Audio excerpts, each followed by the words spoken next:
All right, we are back, continuing our Superhuman Ironman playthrough on XCOM UFO Defense. So, we're going to get right back into it. We're going to load up our one Ironman save. And the goals we want to try to do during this session, if possible, we got to advance our psionics, so we got to capture a live psionically capable alien. Ideally, that would be a sectoid leader or commander, either during a ship recovery or a terror mission or alien base, or Ethereals, which are going to start showing up soon, in about 11 days. I want to take out this base before the month rolls over into the new month, because it'll help with the score significantly. Although we're going to have a really good score for this month, because we did recover 2 intact supply ships and an intact battleship, so that's a lot of point value. But I don't want to let the base sit there, but I'm almost positive it's a Snakeman base, which means Chryssalids, which is fun to deal with, as we saw during the battleship recovery. They definitely can cause some problems. All right, let's just do some housekeeping real quick, sell off anything we're not going to need that we've got. Hey, Slipknot, how are you doing this evening? Thanks for stopping by. Alright, let's see. We just got a couple missions done, so we might have a few things to sell. Actually, it looks like I just sold off a lot. Alright, Mayhem, thanks, brother. Catch you in a bit. Alright, let's see. Looks like I don't have any corpses here to sell off, so... corpses to sell off. Not too bad! Getting right back into our superhuman playthrough here on Classic XCOM. Having an awesome night so far, so... Kutaki, good to see you, brother. How's your evening going? Hope everyone's having an awesome evening so far. To watch us bag some scumbag aliens. Looks like we got some corpses. That's right, they just finished a terror mission. That's why they've got the resources here. I can talk. Alright. Nice! I haven't picked up Elden Ring yet. I've heard a lot about it. Obviously, a lot of people have been playing it, but... well, you know me personally, Kitaki. If I get into a game, I get into it. So now that I've got XCOM in front of me again, I'm obsessing over it. So, alright, third base is moving along. We're going to probably put another Interceptor and another Skyranger here. I don't know if I've ever done 3 Skyranger crews, because usually you can finish the game before you need 3 Skyranger crews, but I was, you know, why not? Let's have some fun. Alright, what are we researching? Okay, so we're researching the Lightning. That might be actually what I put at one of the other bases. The Lightning is an inefficient craft. Anyone who knows anything about XCOM knows that the Lightning is not worth using, basically. It uses Illyrium for fuel, it can only transport 12 troops, and it can't carry any tanks. But it's a fighter transport hybrid, so it can mount a weapon on it, so it can take 12 troops, shoot down a small or a medium or even a terror ship, and then immediately land and do the ground assault. So, I like it. It's, you just have to have a lot of Illyrium to not only construct it, but to be worth using. So, alright, so we're going to give it a couple days, but we've got to hit this base before the end of the month. So, we're going to hit that on June the 30th. So, 10 in-game days. But we'll see what happens between now and then. So, we're going to keep it rolling. Nice. I haven't played any of the Soul games, at least not, like, in depth. I've goofed around on one of them at some point, probably, but, I mean, it's a Souls-style game. I mean, that's its own category these days, so... Alright, general stores at Mayhem Base are done, so I could build another general stores here. I don't know if they'll need it, so we're just gonna let this roll for the time being. Ethereals are coming soon. That's gonna be, tricky. Okay, so Havoc base is our primary base. Do I need to build another tank? I lose tanks so often that I don't know if they have one. HWPs, but do I have an extra? I do. I actually want to build like 2 more and have them sitting here in the event that the base gets like attacked. It's great to have HWPs, tanks for defense. Let's make sure they're loaded up. I'm going to try not to skip any more, night missions, unless it just feels absolutely necessary, but they got small bombs, they got mine probes, they got pretty much everything they need. I could use it for a few more med kits, but they're equipped to get me some live aliens, which we definitely need to do. Pretty sure we checked, these are quality rookies with firing accuracy.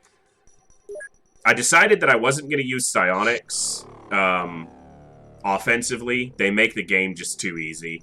And I decided that what we're going to do is... She can get a flying suit. That's our commander. What was I saying? Psionics offensively. Once you unlock psionics and psiamps and you start mind-controlling aliens, it becomes too easy. The game honestly hits an easy mode that's just meh.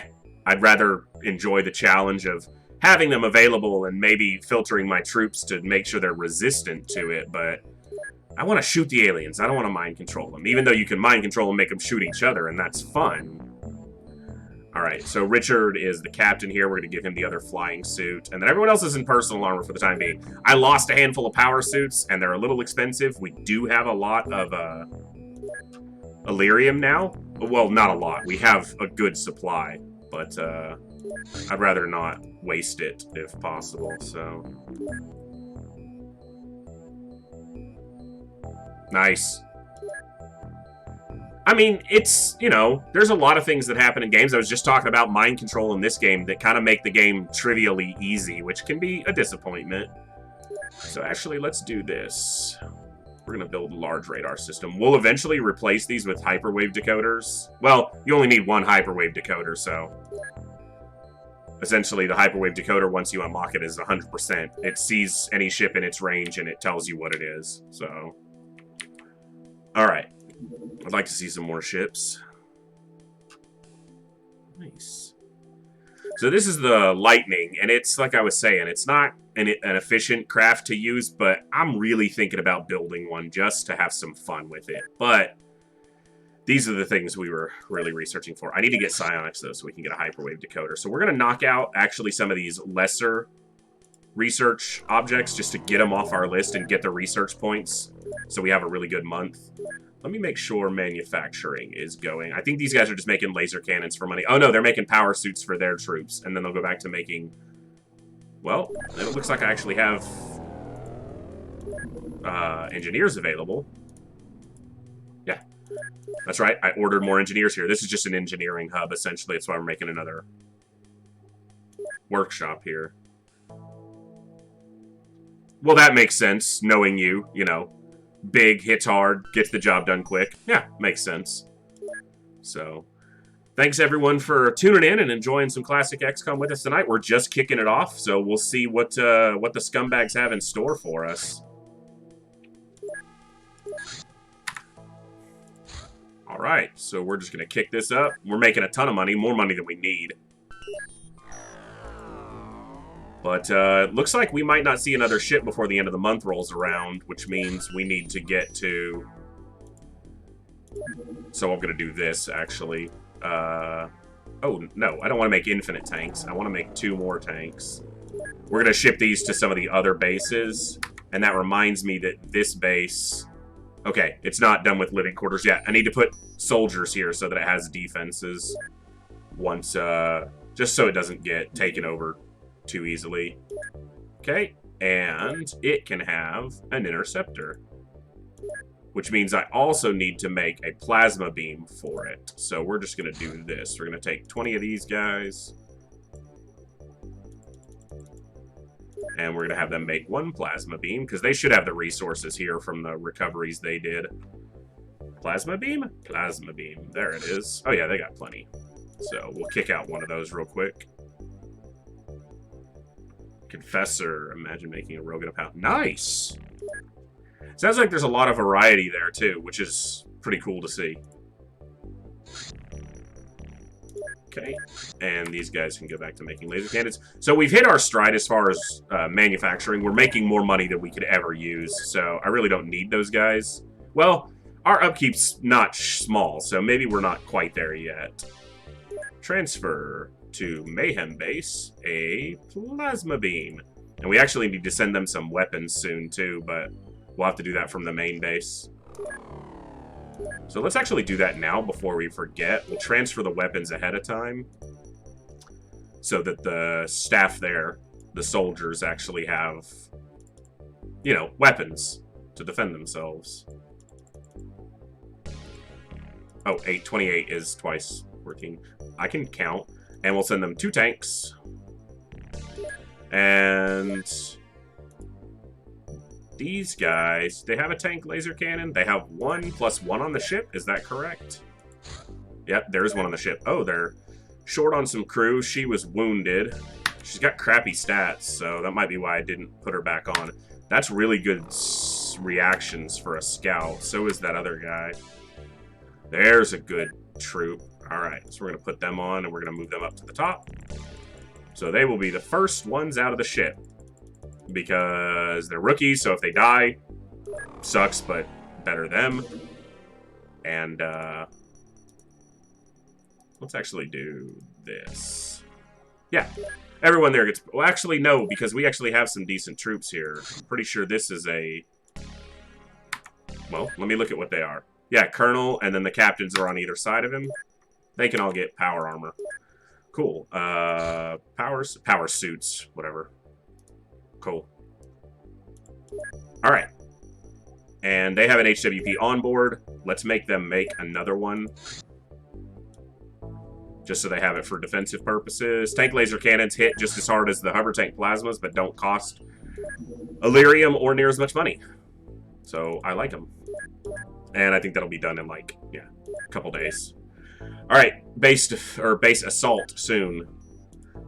This is going to be the varsity team, even though I'm pretty sure that Sky Ranger 2 has better quality troops at this point, although we do have the commander here. So they should be loaded. I already checked this earlier. That's right. They're loaded. They're ready to go. We can get a Snakeman commander at the base, but he's not psionically capable, so he doesn't really get us anything additional on research. You know, if they're going to be going into a base, then we're going to equip them with armor. We may lose it, but they're going to be doing a difficult assault. So we're not going to see another ship, it feels like, so we're just going to roll up to the 30th and then go assault that base. Okay, there's the equipment to the Mayhem base. And there's the plasma beam. I ordered the interceptor, right? Okay, excellent. New production. Laser cannons. Actually, you know what? I wanted to make some more med kits. Let's make enough med kits to send to all the bases. So we need 7 more here and 20 more for the other bases. So that's 27. I can math. Spit those out in 9 days. Don't need the money right now. Let's go to... Okay, the interceptor hasn't arrived yet. I think it's 72 hours. Excellent. So now we can get some troops here. Not scientists. We'll put 20 troops in here and some engineers, because we'll start... Well, we'll wait on those, actually, because I am running lower on cash. We might do manufacturing here as well. We might just leave this as strictly an interception post. Yeah, for sure. Sorry, I'm focusing on the entry or the starting stuff for the session and getting ready for this base assault, so apologize if I missed anything in chat or responded late to it. Just getting my head back into the headspace of fighting these scumbag aliens. Alright. Tank laser cannons at Chaos Base. Allocate manufacturer. Back on the laser cannons. You guys gotta make us our money right now. Because med kits are being produced elsewhere. Alright, we're about to come up on the 30th, so... just in time for the plasma rifle to be done.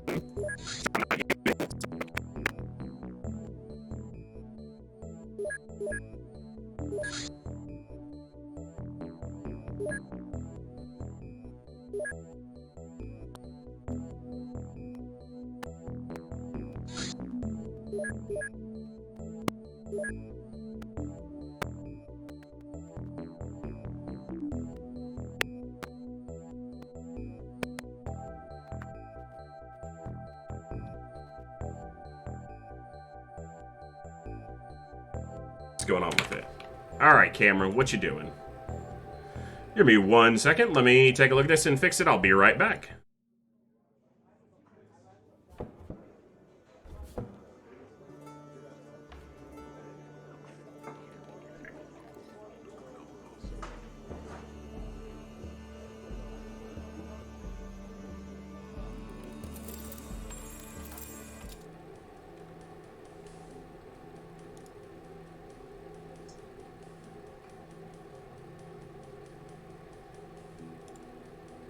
Alright, camera.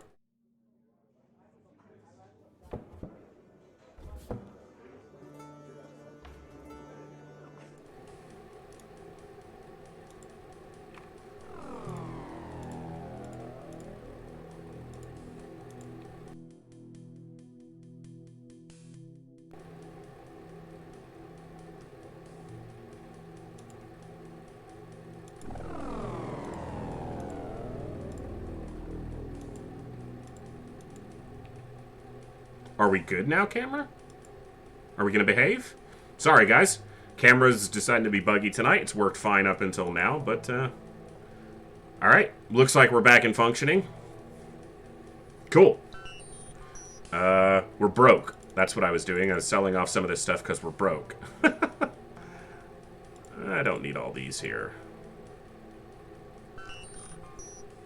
Wow. Alien technology fetches a good price. Who'd have thunked it? Okay. Well, Interceptor 4, cool. Let's equip it real fast just to make sure it's ready to go. With a plasma beam.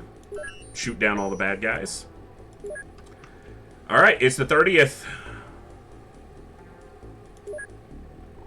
Time for an alien base assault. Good way to start. First mission is a very difficult one. Base assault with rookies, but we don't have to deal with any psionics here. We do have to deal with Chryssalids, which there's ways to mitigate that by essentially hiding in the entry rooms and making them come to us, but there's a chance we get blaster launched or grenaded doing that. So, you know, 6 one, half a dozen the other. Pick your poison. Alright, that's what we were going to do. We're going to just make sure everyone is equipped with everything they need and not carrying anything they don't need. I want to smoke in the hand, and I want electro flares, because there will be bad guys here to deal with, darkness to deal with from these bad guys, so yeah, you are a wimp. You only have 24, so you're going to drop your grenades and just chuck smokes and a light. It's not exactly what I wanted to do, but, yeah. Hold on to the med kit. That's fine. I keep hitting that button, and that's not the right button. Now I want to set, and... Wait, you don't have a clip. See, I don't want to set yours. Apparently my ship is not as well stocked as I thought it was. I mean, it's got 20 clips. Everyone just wants to be... I guess some of these guys are hoarding extra clips is what it is. Yeah, pretty much.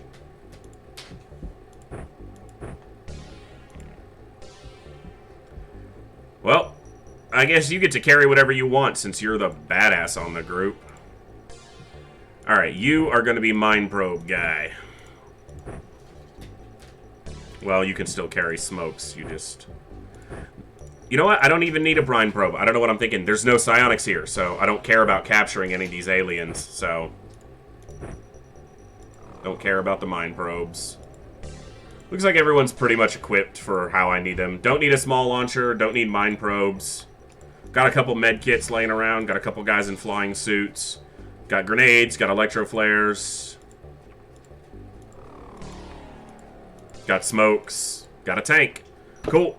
Let's roll with it. Alright, here comes the fun. This is gonna suck. Never a dull moment looking forward to something in this game. Alien Base 2. Okay, so this is important because we haven't encountered another alien base as far as I recall in this playthrough. And because this is labeled Alien Base 2, that means there's an Alien Base 1 somewhere. I know we did a floater base, but I don't think that was on this playthrough. It might have been, though, because I've done a couple attempts since I came back, and we'll check for other bases afterwards. We'll see where the activity's high and go find out. Right now, we need to focus on the mission in front of us, which is taking out this alien base. Alright, let's see how far apart my landing... Oops, sorry. Okay, they're really close together. So this is just an overhead view of the map. This shows me where my guys are in the entry rooms, and they're, you can see, really close together, which is good. That means we can control a broader area quicker on landing. Okay, sucks because we got a storage room between us. That's gonna not be fun. This first turn, we're just gonna get close to the lift and get ready to lose a tank. We always lose a tank. It's our obligatory $500,000 cost to run a mission, is that we lose a tank every time. All Alright, yeah, scroll the map. Thank you. Now, you're the closest, so you're gonna get to step down. Don't get shot, okay, rookie? No dying. Okay, so this is the top of the map. This is the command center? Is this the command center? Really? This might be the command center, right here. Which isn't a bad thing, but it doesn't really do us any good either, yet. So, now, in the classic XCOM, UFO Defense, the aliens would not shoot up or down elevators. They just, something about the way, even though you can do it, the aliens wouldn't do it. So you could do this, where you just stand on a lift, and your guys are perfectly safe. The aliens could stand underneath you, and they wouldn't shoot at you. But in openxcom, it seems to be that they will shoot up and down the lifts. So my guys aren't perfectly safe here, except against the Chryssalids, because they can only melee attack something on the same level as them. So if they walk onto the lift trying to get to the soldiers, but they're below, they won't attack. So they're the biggest threat here to me, as far as I perceive it, is the Chryssalids. So I should have smoked. I should have smoked the upper levels, just so they couldn't shoot up into us as easily. Because they will do that, but there's a tank on one of the lifts. I don't care about the tank dying. I just expect that now, so. Yeah, like that. It's not dead, but it's getting shot at. Just what I expected. Okay, movement there. Look like by the control room, or the, see? Those are what I'm safe from up here. That is why I'm doing this. Because those effers can't shoot me when I'm up here like this. Scumbags. So we're going to move the tank over just so that these guys can blast the baddies. You got to kill the Snakemen, man. Okay, if I use this, he wouldn't have time units to go back up. Okay, doesn't want to shoot the Snakeman, man. Alright, rookie. Time to shoot the Snakeman. Man. Thank you. Shoot the Chrysalid next to him. Alright, you suck. Nope, not enough time units, so you go back up. So we're safe from those Chrysalids. We're not safe from any Snakemen that are down there. As we saw, that one did fire at us. But if I can eliminate Chrysalids, that is where the money's at. And we go back up, that Chrysalid can't attack us. So it's a little bit cheesy, but I feel like soldiers would be tactical in a situation like this against the melee-only Chrysalids.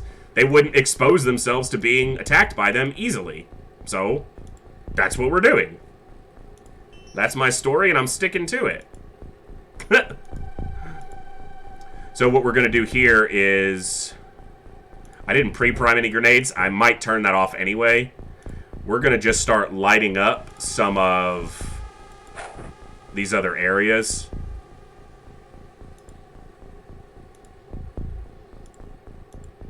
And then, since we're all in power suits anyway, we're just going to smoke up here. Did you just... Okay. Whew, alright. Base assaults like this, they can be tense. Now, let's see if this is the command center over here. Wow, seriously? You threw it like a foot. That was absolutely pathetic. I don't know what that was other than pathetic.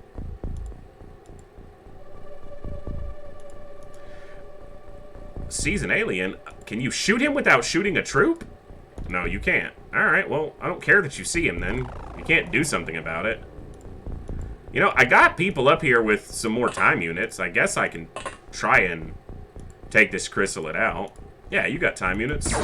Shoot him, Rook! That'll do. Nice! Alright, 2 Chrysalids and a Snakeman down. I'm loving it. That's a smoke. We're safe. I still hate that that's the same explosion sound and graphic. Lots of hidden movement. Lots of aliens out there doing scumbaggy things.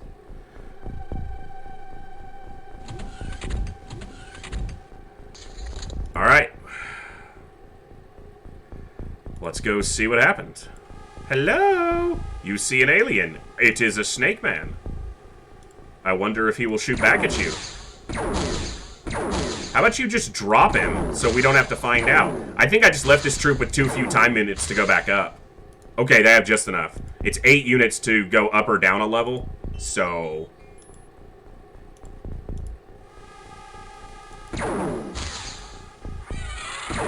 Nice! Okay, now you go back up, and what I want you... Who has good time units? You do.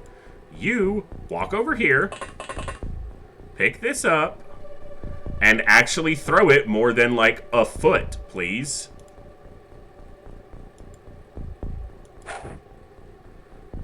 Can't tell if that's the command center or not. This soldier may not have enough time units to go back up. They have perfect time units to go back up. Calculated. I knew the whole time. Don't look at me like that.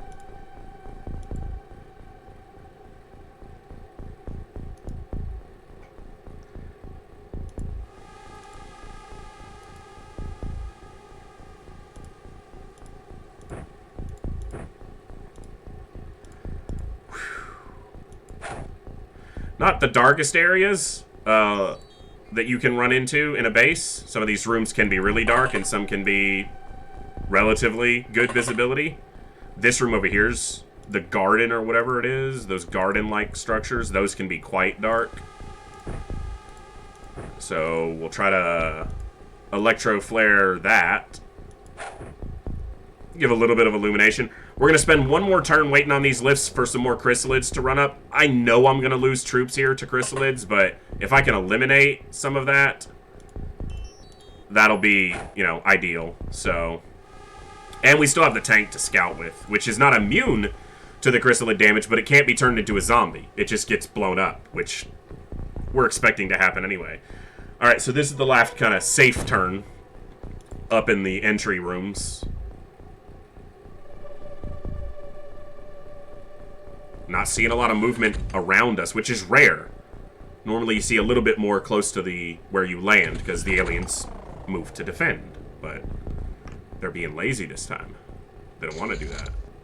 Yeah, they want me to come to them. Smart of you, aliens. Alright, well, tank's gonna do what tank does and go scout for us.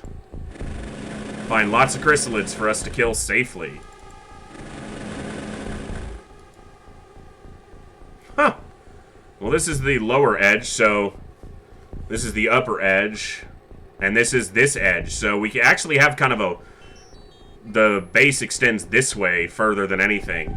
So that's good, because we only have kind of one direction we need to go to kind of see what's happening. Oh, this is going to suck, because Chrysalids are going to run out of nowhere and start changing people right away. Smoke won't really help us against the Chrysalids. It would help us against Snakemen shooting at us, but I feel like we're going to depend on the power armor for that right now, which is not foolproof, but it is armor of the power. I'm, like, getting tense. This is going to be, Oh, I heard a sound, and I'm like, why am I hearing a sound when he goes down the lift? It's because he's in a flying suit, so he didn't really descend with the lift. He descended with his flying suit, so... Which is weird that that's the way they do that, but... Alright, Rook. Don't die. What do you see? Snakemen in the... I thought it was going to be a Snakeman in the control tower, but, no line of fire. Cool, step back around this corner, then. I don't want him getting pot shots at you. Alright, Sergeant Min. Don't reveal anything too dangerous, please. Used kind of a lot of time units shifting around there. Like that, but what are you going to do? Walking too far and then turning back. Used some time units. I'm crouching them, just slightly smaller profile in case they get shot at. And, gives their reaction shots a little bit more accuracy, so... Okay, this is the first end turn that kind of stresses me, because people are going to die here. Chrysalids just going to walk up and start. Yeah, see? Those guys. Bad. Bad Chrysalid. No. Hope everyone's having an awesome evening. Thanks for joining us for a very first tense first mission of the night. Alien base assault on a Snakeman base. So that Chryssalid's going to go into a door here and into this upper area, which sucks because he's going to be a nightmare to track down. I know there's a Snakeman over here, and I'd really like to reveal it. Seems like that's not going to happen.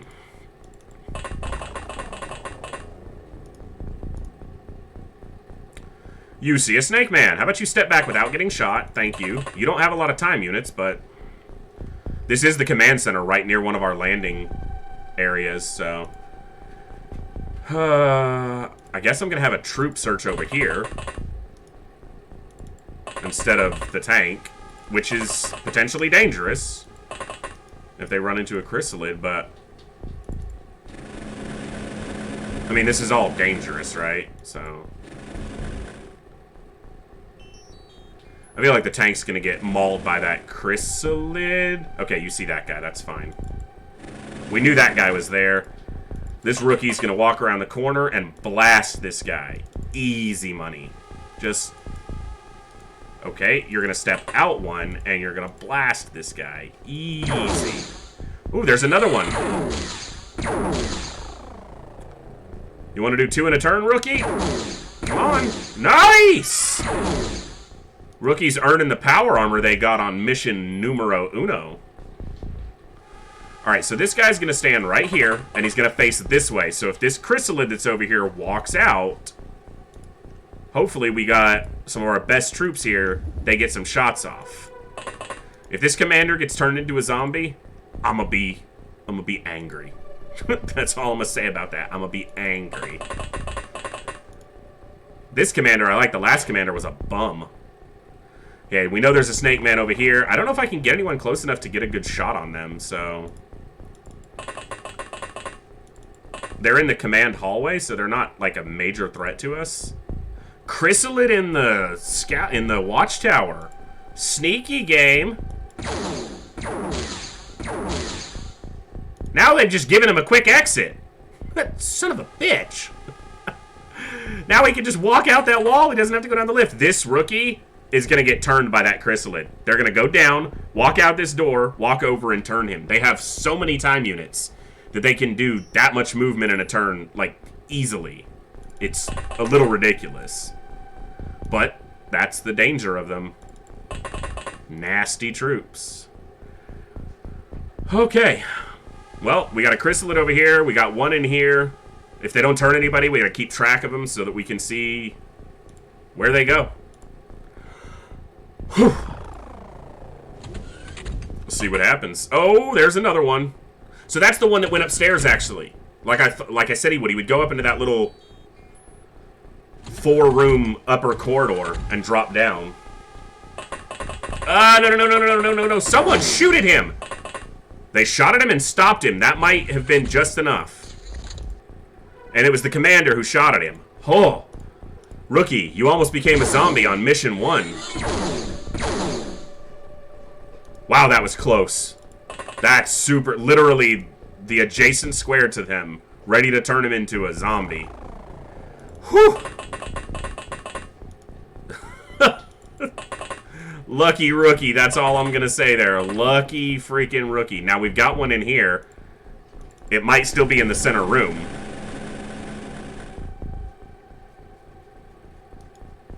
And I kind of need to reveal it so that I know where it is. Okay, so he's still up there. Tank can't fire at him, but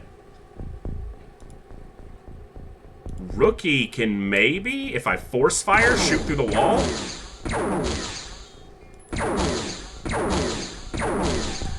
One shot from the other guy broke the wall, but not this time.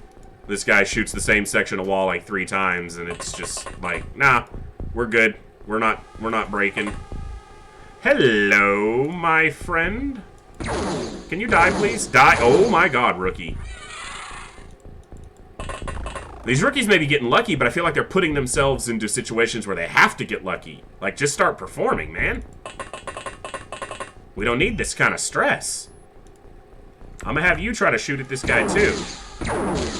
Come on, man. Just through the window and you had him. Yeah, you could see him if you crouched. Alright, you can actually see him, so maybe you can just straight drop him? Please? That's what I'm talking about.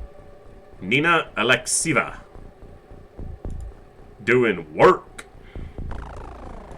Alright. What's that? 3 Chryssalids we've dropped? 4? 1, 2, 3, 4? I don't know how many there are on a base. I think it's like 6 to 10, but it might be lower. Stressful. That's all this is. Alright, let's see who's got time units. Commander, you're keeping those time units, because you saved this rookie's life, so...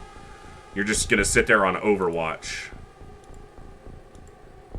I didn't leave a lot of time units on other people. You've actually got enough to fire off, so if something runs up to you that's not in power armor, shoot it. Alright, you've got some time units, and there's nothing else over here, probably.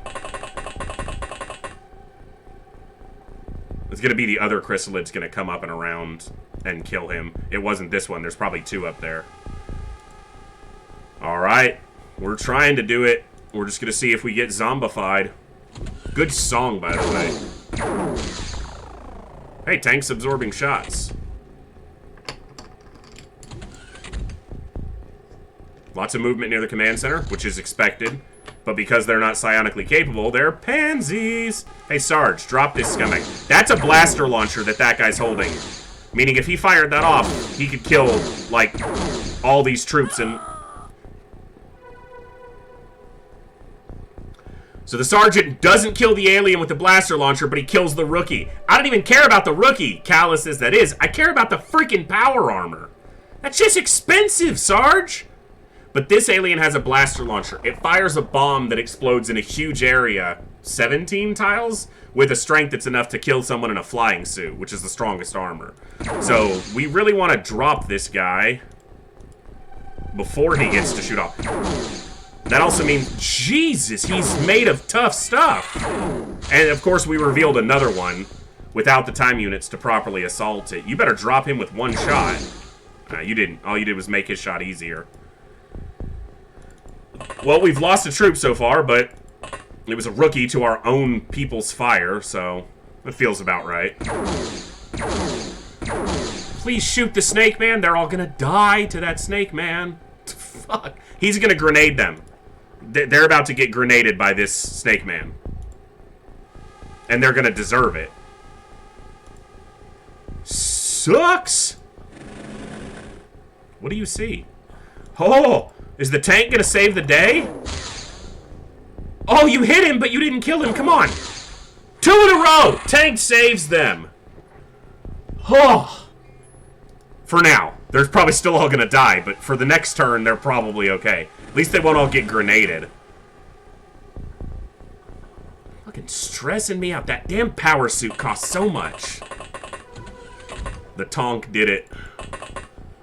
The tanks have started delivering instead of dying. Alright, nothing up here. Never usually is, but it's worth checking.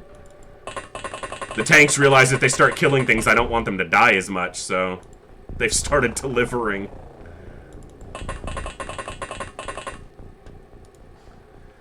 Okay.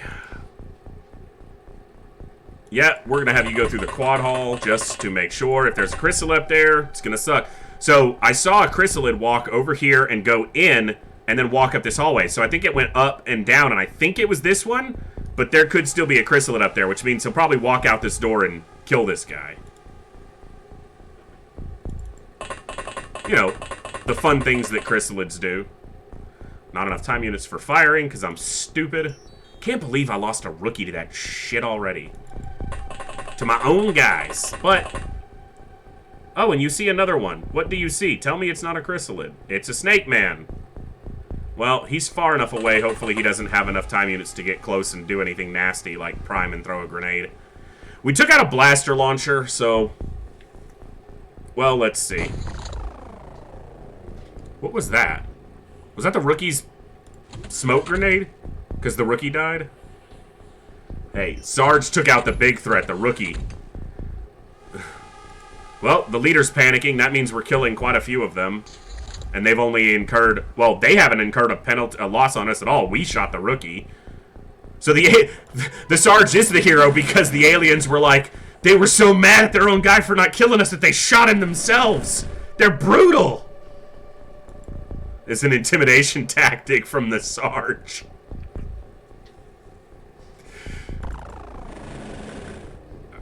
Oh my god, they're all over the place, Tonk. Don't die, Tonk. Alright, so there's 2 in this hallway. You know what? Move up to this hallway and just wait for them, because they're going to come through. Alright, no Chryssalid up here. There's not going to be a Chryssalid up here. Normally, the rookie would be a really big threat if this were on, like, if this were a sectoid base where they could mind control us. Then your rookies are a major threat because they mind control them and have them grenade your own guys. Alright, Captain. Don't pull a sergeant. Hello. If I move the captain, they're going to get shot. If they... You know what? Just kill them. Because you're the captain. Thank you. I didn't want them to move and get shot, but I know if the sergeant shoots from behind them, they'll kill him. Sergeant Brutal over there just is like, nope. Rookies are expendable, and he proved it. Sarge, aren't I doing great? Blast! What was that? Damn it! Alright, this is the guy by the door, right? Yeah. He doesn't have a weapon in his hand. Or did he have a pistol? Yeah, exactly. How do we intimidate the alien? Shoot a rookie. What did you just say, Sarge? Yeah, shoot a rookie. I don't think that'll send a message. I bet it does. Bet it tells him we mean business. I feel like there's a better way to do that, Sarge. Well, then don't ask my suggestions if you don't want them. Alright, Commander, don't die, huh? And if you do die, drop a smoke. Alright. Ivar Svenoi. Svenoi? Yeah. And what are you doing? You're gonna clear the rest of the storage. Okay. Alright, let's see what happens. 2 in the hallway by the... You know what? A navigator would be good to capture live because that gives me the hyperwave decoder. The commander going berserk is a good sign. Nice reaction shot. Chased him back around the corner, Rook. Alright, so we're gonna change tact here just slightly. Oh, it's the other... I was trying to get them back to where the stuff was... The equipment is, but it's this landing area that has the equipment. And I need... a mind probe and a small launcher.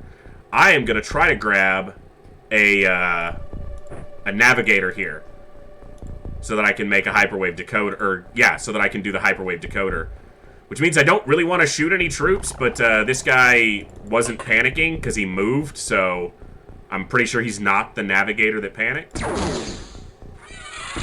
They had a blaster launcher in their hands. I'm very glad I shot them. I don't know what you are. And I can't use the mind probe this turn. Alright, we're going to be a little bit risky. Risk the life of a rookie or something. By keeping this alien here, keeping them alive until I pick up that mind probe and can start using it. So the mind probe essentially just identifies a target and tells you their stats. So I can figure out where the navigator that I need is and knock him out so that we can capture him alive. That's the goal right now.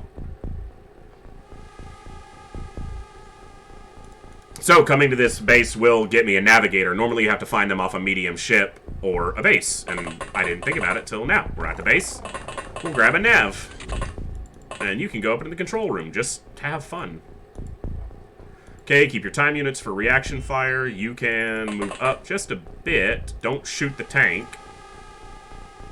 when they come around the corner. And you, Commander, can go over here. keep an eye out on things.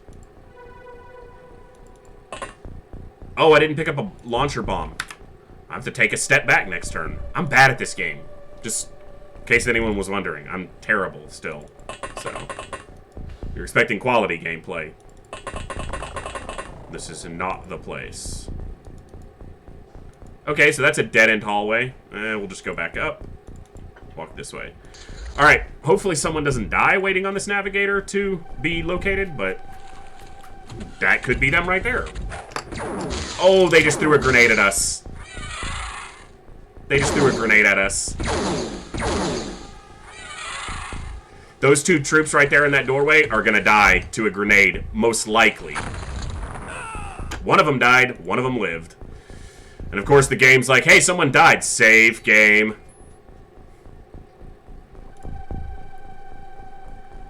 Was that the Sarge? It was. That's what you get, Sarge. Whoa! With the reaction fire, dude. Chill. Just calm down. So you use a mind probe on a target. As long as someone sees it, you can use the mind probe. This is the navigator. It's actually the guy we need, so I don't want to shoot him right now, which sucks. Alright, so we're down 2 troops. Sergeant Brutal's dead. And, the rookie he killed. So this is the navigator. We want to keep that one alive. That means I can kill any other aliens I come across right now, because I don't care about anything but the navigator. I knew someone was going to get grenaded. Keeping him in a doorway like that always risks something. You have just enough time units to shoot, but you have to turn, so you can't, right? Yeah. Go down this way. Okay.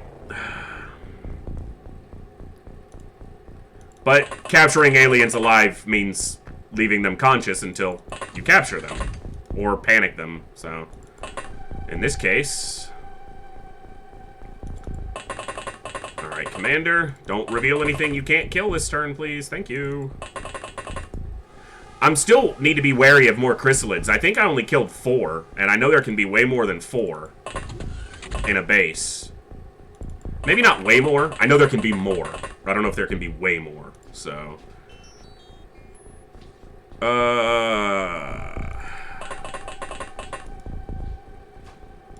So the guy in the hallway near the door, he can't get to anyone to kill them the next turn, but that means I'm going to have to reveal him again.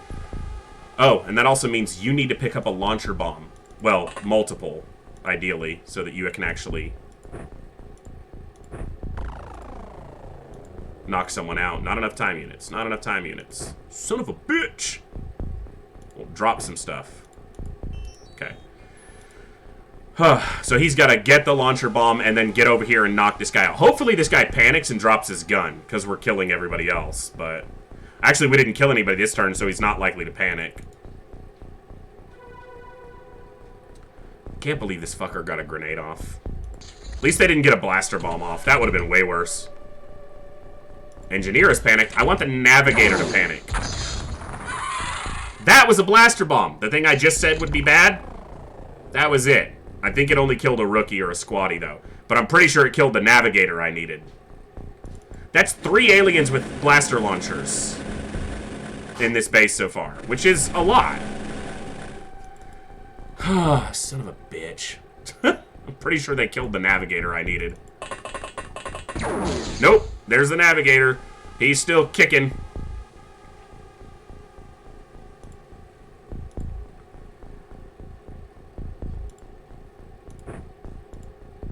Oh, and you're freaking heavy now, too. Hey, Peace Tinker, thanks for that follow. That's awesome. Appreciate that a ton. Thanks for stopping by. Hope you enjoy the stream and enjoy some classic XCOM, where my troops are getting decimated by grenades and blaster launchers, because, you know, alien things. How does that tank not see that? Like, I know it's smoky, but... Okay. So the only reason we're losing troops at this point is we're trying to catch... live navigator, which means putting our troops at additional risk. Okay, there's... I can't tell what weapon that guy's using because I'm looking at his back. Thank you so much for that follow. I think that puts us at 30, which is awesome. We are rapidly approaching our goal. Our first of many goals. Thank you all for hanging by, and hope you're having a good evening. Watching our troops get murdered, some by our own hand. Because that sergeant was nasty, and now he's dead for it. Asshole. I don't want to kill this alien, but I don't want him to kill my people. Don't get shot. That's the navigator that I need alive. I don't care if he kills the tank, but I need him alive. But keeping him alive an additional turn is has cost us troops already, so... But we're gonna catch him. Next time I do a base, I'm just gonna put small launchers in everyone's hand. Just catch every alien alive, I don't even care. Okay. I think we've moved pretty much everyone. Kept some time units on some people, but not the people close to the navigator, because I actually don't want them to shoot him. I don't want them to die, but... Alright. See if anyone dies this turn. A couple turns, probably, before we can get the navigator. Snakeman leader has panicked. If the leader's panicking, the navigator's either really brave or he's close to panicking, too. Okay, that might be the navigator, but I have to move to find out. Don't get shot, squatty! I'm pretty sure that's the navigator. In fact, I guess I can find out, because it's going to take him a couple turns to get over here, right? So... that is the navigator. His morale's low, but he's really brave, so that's why he's not panicking. And we got this guy here to get shot, so... Rookie, time to earn it.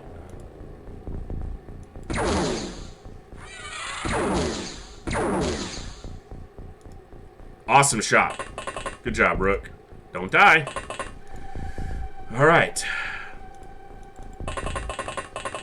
Sergeant Min sees a Chryssalid very close to the commander. Ha ha! Just drop him, Sergeant.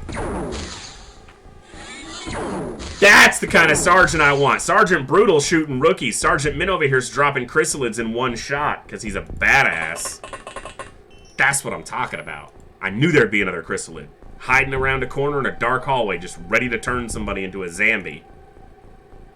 Okay, you're the navigator that I don't want to kill. So don't shoot us. Or something. Don't be a dick. Just stay there.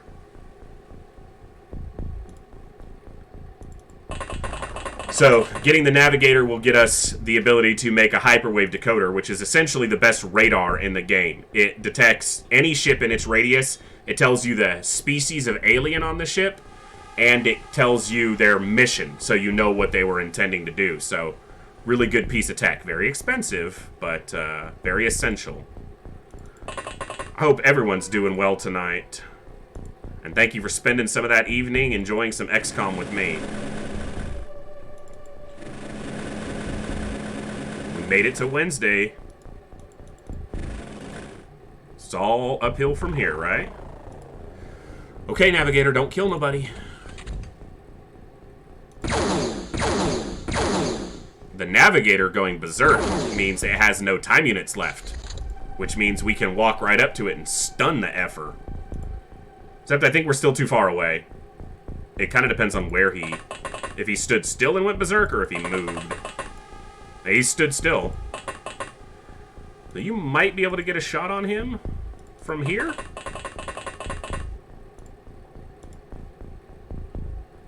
Come on, drop him. He's still up. That's potentially a problem.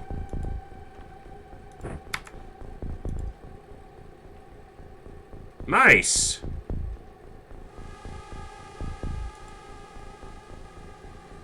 Get some of that video work done, brother. Don't shoot, Sergeant Min. Sergeant Min doesn't care. He'll just drop you. He doesn't give a shit. He said try it, scumbag. Badass Sergeant. Alright, so we got the navigator. He berserked, so he doesn't have time units this turn, but he will have time units next turn. We shot a one blaster bomb at him, or launcher bomb, excuse me. And it didn't drop him, so... I feel like Sergeant Min just deals with the problem in front of him. He doesn't think too much about it, doesn't think about what it is. It's a problem, and XCOM saw fit to outfit him with a heavy plasma, so he just deals with the problem with a heavy plasma. Point and click solutions. That's what his business card says. Sergeant Min's point and click solutions. He points the gun, he clicks the trigger. Solution.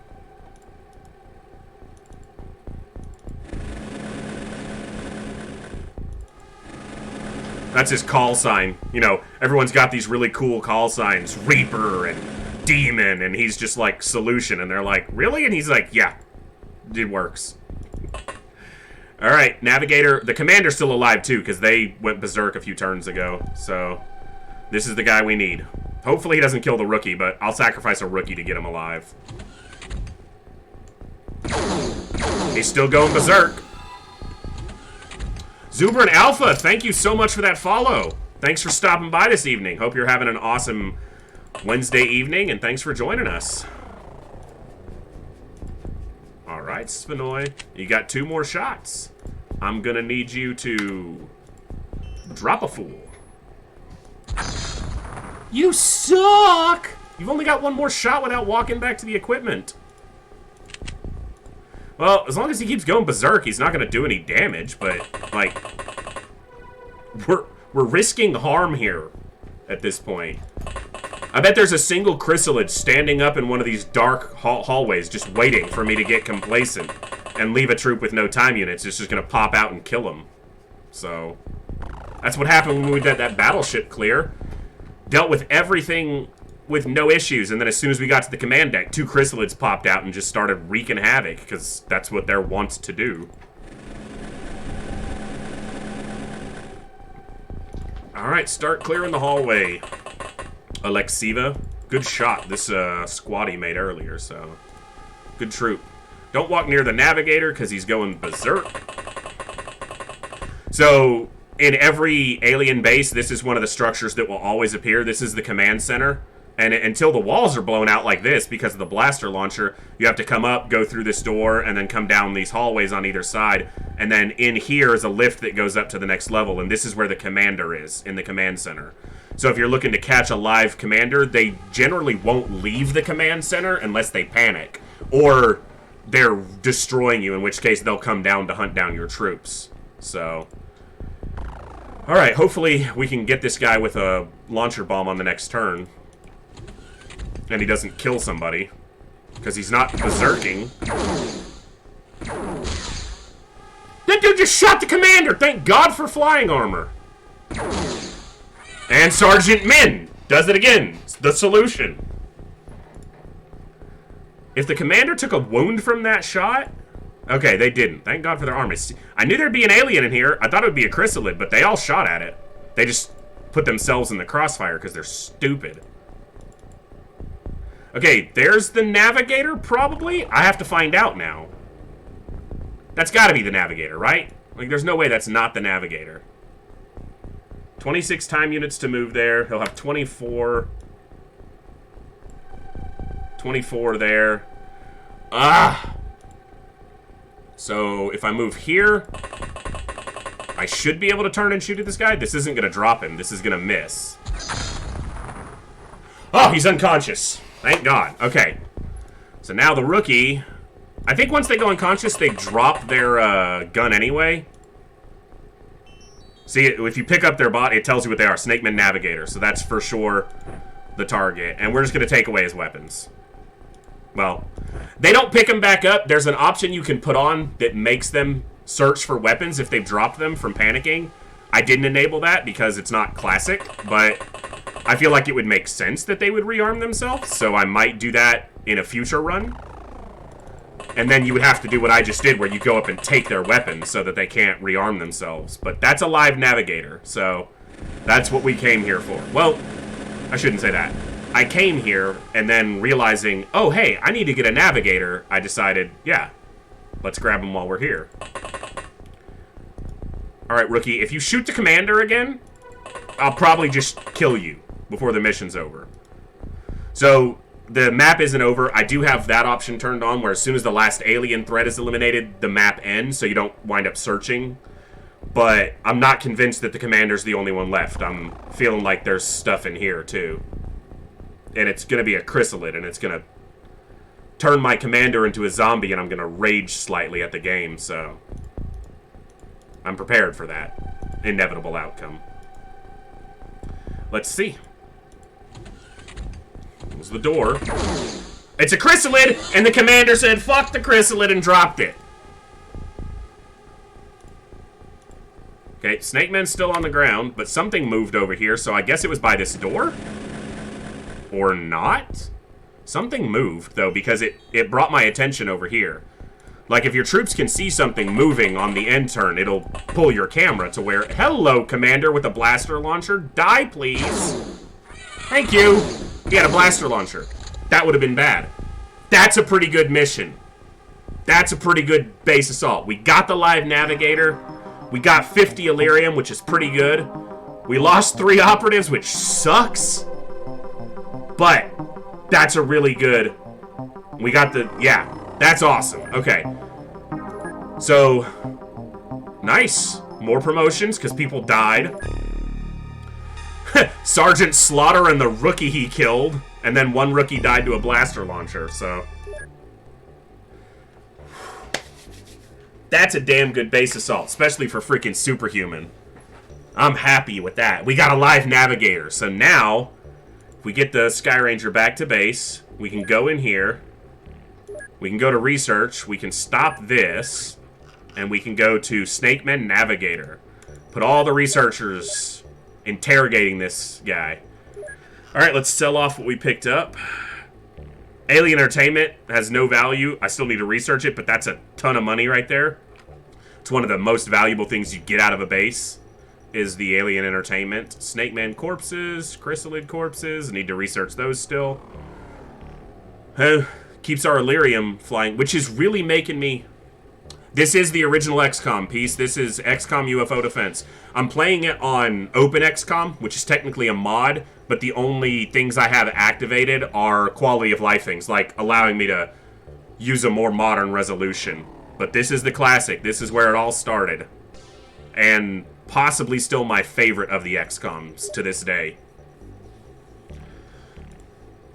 So, it's not efficient, but I think I want to build a Lightning, which is an inefficient craft, but I like them, and I think I want to build one, but I need a hangar for one. And I don't know if I want to do it at the main base, or if I want to do it at a secondary base. I could transfer one of the interceptors, because this hangar needs to be for the Avenger, which is the ultimate craft you need to win the game, because you have to travel to the last mission in it. And it essentially is an upgraded Sky Ranger, but it uses Illyrium for fuel, which is the rare fuel. Let me look at my base statistics here.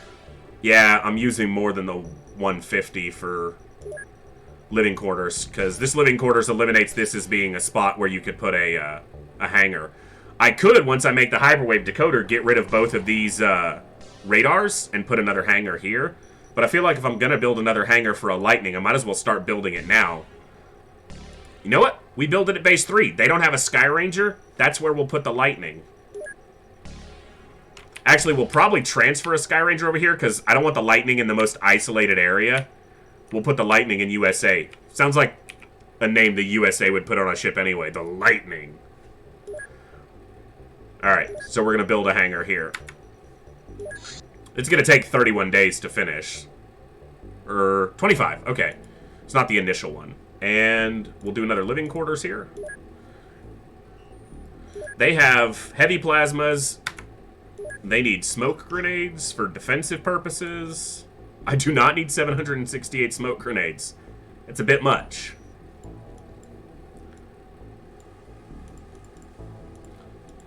And... oh, those are grenades. What am I doing? Smoke grenades. I'm not reading. I'm not paying attention. They don't need... well, they'll need electroflares if they go on any mission, so we might as well get some now. If a base gets assaulted, there's an 80 equipment limit, 80 items that get dumped into the available pool for your soldiers.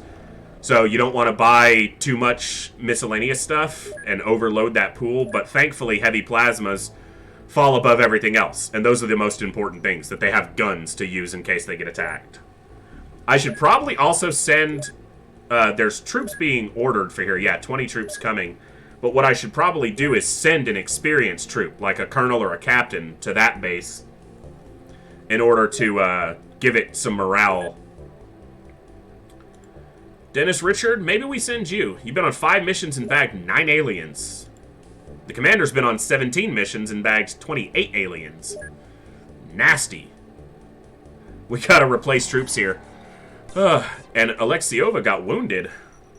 Has to recover for 18 days. It was a good shot. She did well in the last mission.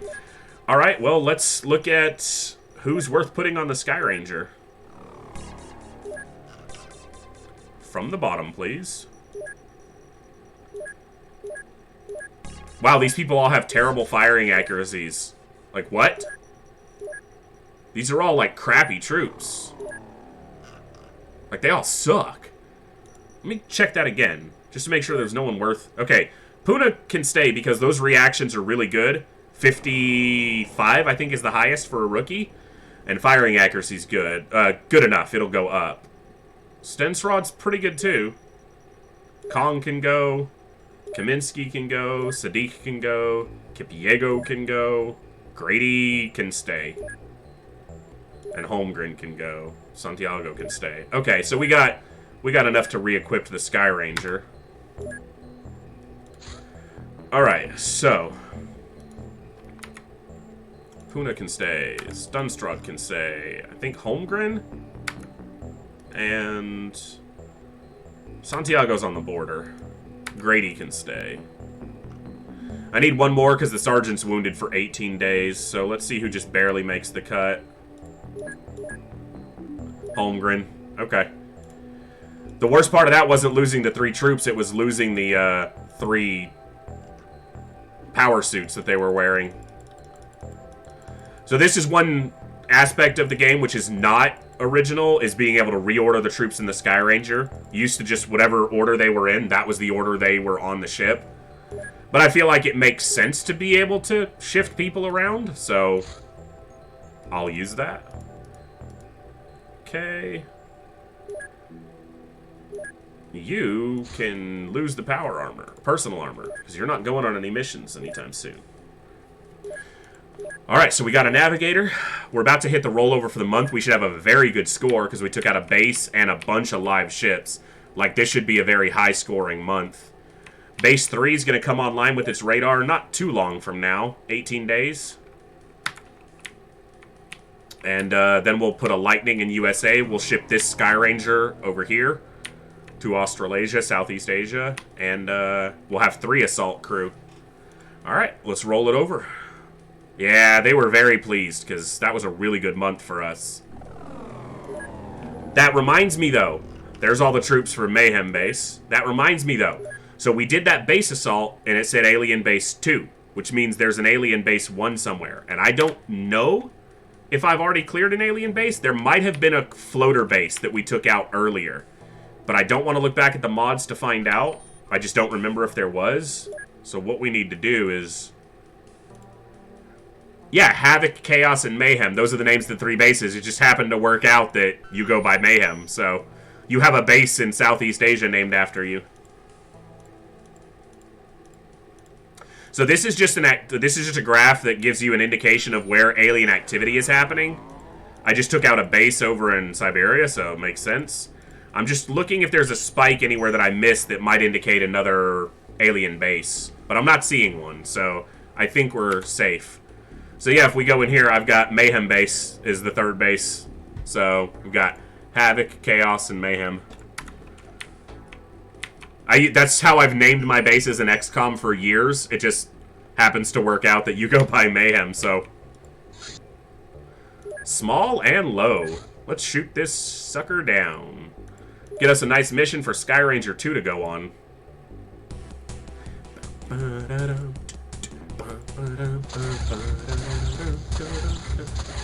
I love this soundtrack. I never get tired of it. Now, a lot of people argue that it's not even worth going to these small ships this late in the game. Ha! Sure, we'll go with that. So a lot of people argue that going after these small ship recoveries is not worth it in the later part of the game. Just because most of the time the power supply, which is the valuable part of it, is destroyed. And so it's not worth it. But 2 reasons I want to go after it. There's a chance the power supply is intact, and there could be Ethereals on board, and I need to know as soon as they show up. Now, this is the first ship we're seeing in July, which is the first time Ethereals are possible to show up in most difficulties. There are things that can make them show up earlier, but it's rare.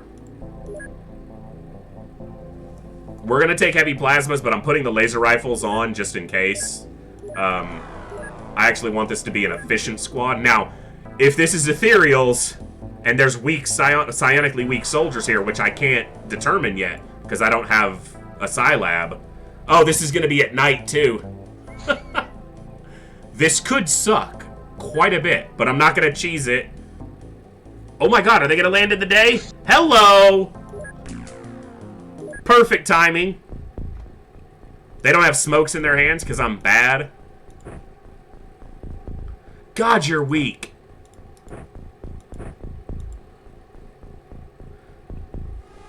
Put the smoke in your hand. I don't know why I put the electro flare on the other guy. He doesn't need it.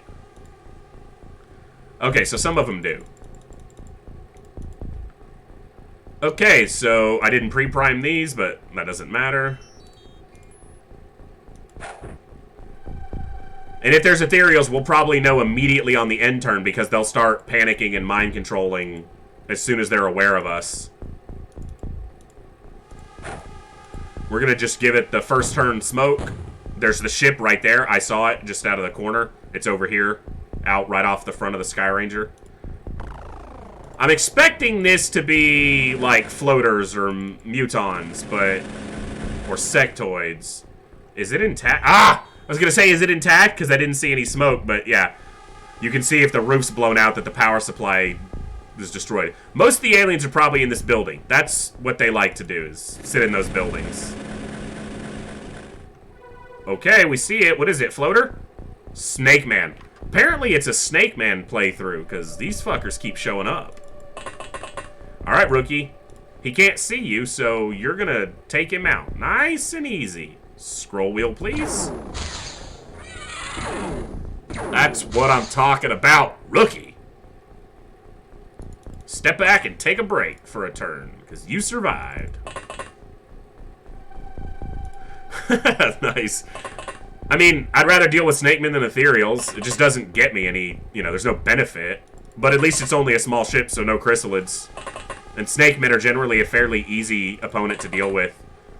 They're pretty slow. They don't have a lot of time units, so even though they have good firing accuracy, they can't fire a lot of times on their turn, so they're usually pretty easy. I'm gonna die a lot now. Stop shooting the tank! You hurt the oh my god, he nearly wrecked the tank! Stop it! Wow, you went all the way back inside like the pussy you are? Yeah, screw you, Snake Man. I'm going this way. You're mean. Oh god, there's another one. Okay. Alright, rookie. Time to earn that paycheck. He was just blasting away all the cover to make the shot easier. I see. That's what he was doing. Alright, so we're going to do this way. How much is it for you to throw? 14? So what this guy's going to do is he's just going to drop this on the ground. And then this guy is going to throw him a grenade after priming it. This better land on this guy or else I have to find it in the smoke. It did. It's at his feet. So now he's going to chuck it and toss it at this alien. And that's a grenade relay. Ha! Suck it, alien!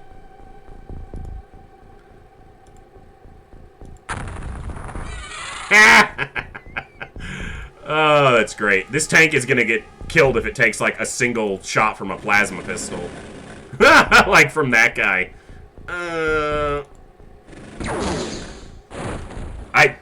I mean, I should have just shot at him in case the tank could have killed him, but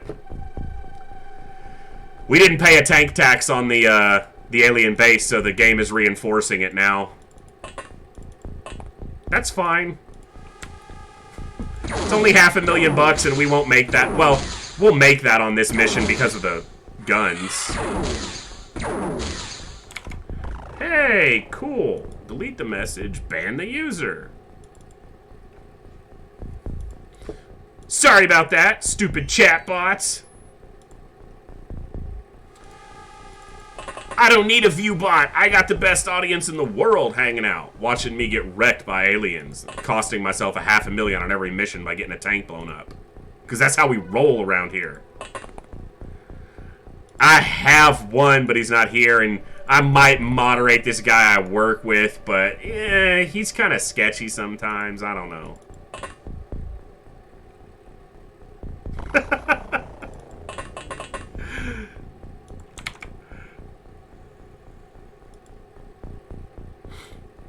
Give me 1 second.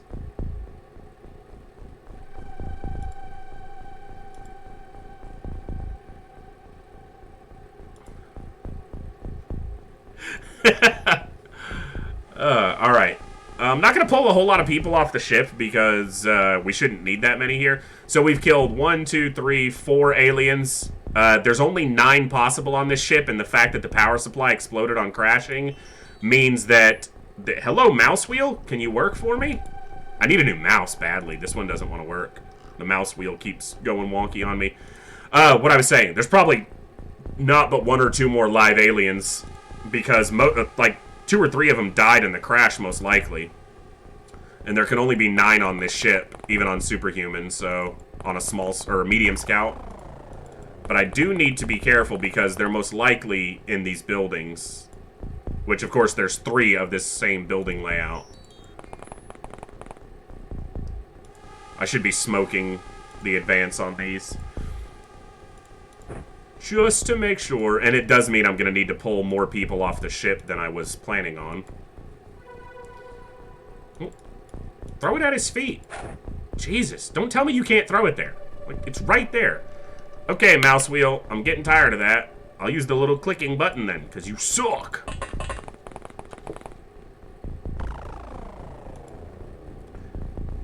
But even when the ship is blown up like this, quite often there's an alien standing inside it still, in the wreckage, among the corpses of his fallen brothers. That's a smoke grenade. Almost had me panicking.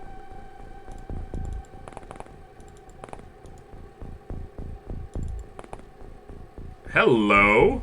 Haha. Like I said, usually near the buildings. 1 snapshot. Bam! Okay, that's not even close, Sergeant Legrand. Do you want to shoot the alien, maybe? Just a thought. No, the alien. No, the alien. Yeah! Cool, last one. Alien dies. Yeah, I don't care. We make nothing back on that and cost ourselves a tank, but... I don't like leaving, yeah, he never not had it, right?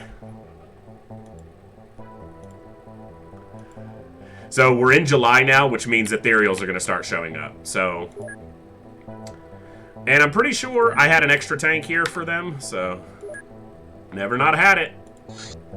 Yeah, it just immediately put the extra tank on. It's like, yeah, we know it got blown up here.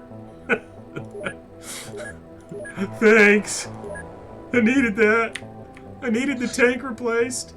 View report. Snakemen navigator. This race developed in an extremely hostile environment. They are extremely tough and can resist extreme temperatures. So, this is one of the things that made the initial XCOM unique, in a sense, is that there's a story and there's a lore to the game, but it's not revealed in cutscenes, it's not revealed in movies or dialogue, it's revealed through just what you do in the game.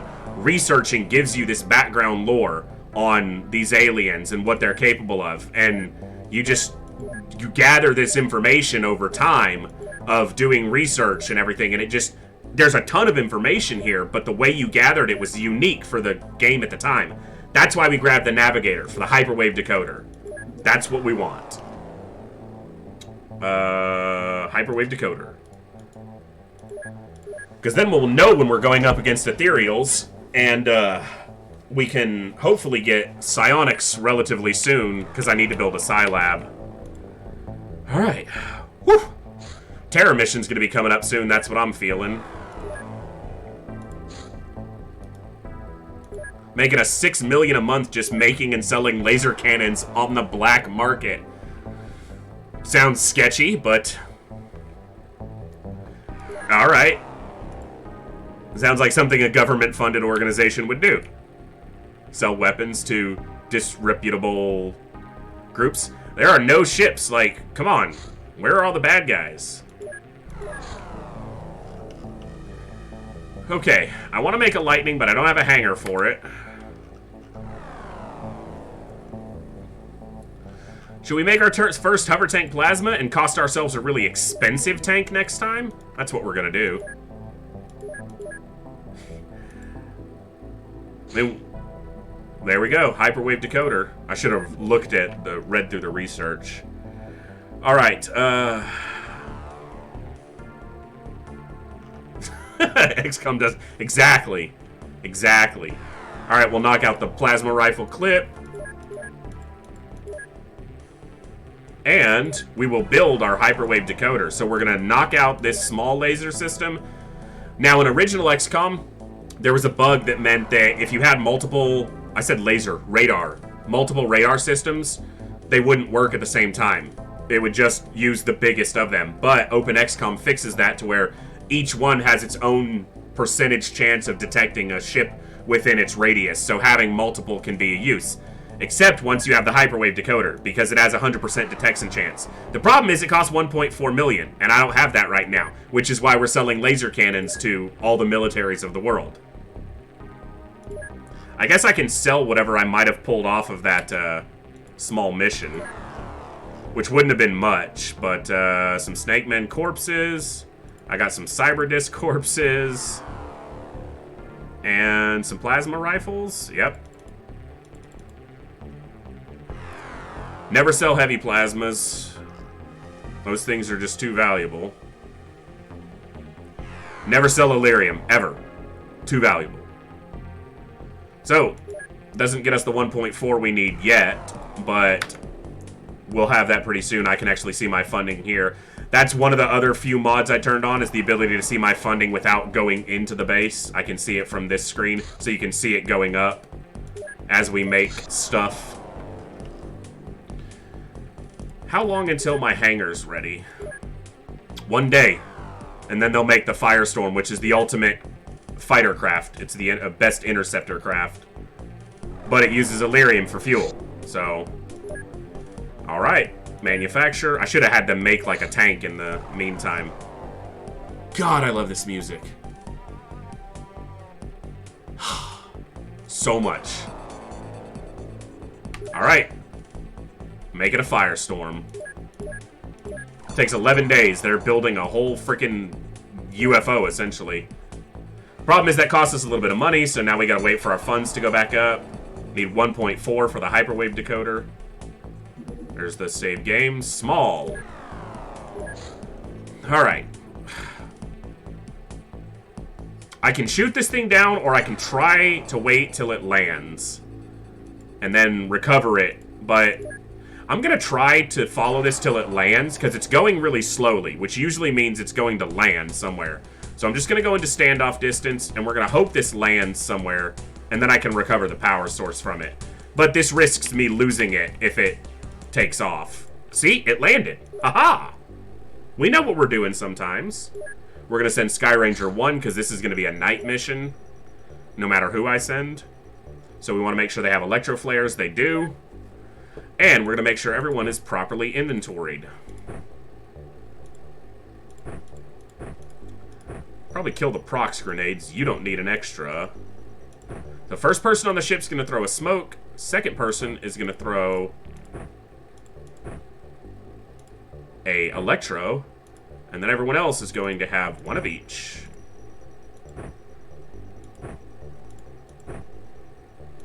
God, you people are weak. Okay. You can keep yours. You can have an alien grenade. You can keep yours. Solutions, Sergeant Solutions Men. And Commander, I don't give a fuck. Alright, we're going to take the expensive tank on this small craft recovery. The hover tank plasma. If we lose that tank, we lose not only $1 million, but 30 Illyrium, which is priceless. So, yeah, that's what we want to do. We're going to take off some of the stuff we don't need. I could start selling heavy plasmas, but I'm going to hang on to those. Okay, so this is going to be a night recovery, which, if anyone who's watched me playing in the last couple weeks, night recoveries can be, or anyone who knows anything about XCOM, doing a night mission is just upping the difficulty by 5 times, because the aliens can see perfectly at night, and your troops can't see for shit at night. So, okay, go back to base. If it takes off, I'm going to be mad at you. Alright. So, this is only a small craft, though, so maximum of 9 aliens. If it's Ethereals, and it's at night, this could be very bad.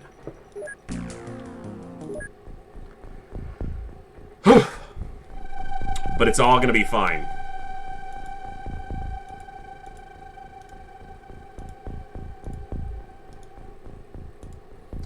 I'm going to pre-prime some smokes because I'm not opposed to making it a little bit safer on a night mission. The only thing that inhibits the aliens' ability to see at night is smoke. Because they have the same vision at day as at night, which means smoke obscures it just as much. So during the day, aliens and XCOM troopers can see 9 or 20 squares in any direction. You just hit the tank with the electro flare, you suck. But at night, XCOM personnel and craft can see 9 units, and the aliens can still see a full 20. So the hover tank, as you can see, it hovers. It's essentially a cyber disc. It can fly, and it has great armor and a very powerful weapon. But it's expensive, so we risk losing a much more expensive piece of equipment if it dies. Now, where did that electro flare that you failed to throw properly go? Did it just hit the tank and fall on the ground? Yeah, it did. You're so bad. You can't throw it over the short tank? Like, come on. And then you throw this so that we're smoked in the Sky Ranger. So that we don't get shot while we're standing in the boarding craft. Now, when a ship has landed like this, as opposed to being shot down, crash landed, all the aliens that were on board are alive, and they have much more disbursement on the map. So in a crash landing, they're not spread out quite as far because they've suffered the trauma of the crash. But when they've landed like this and gone about their mission, they'll have spread out throughout the whole map, usually a lot further.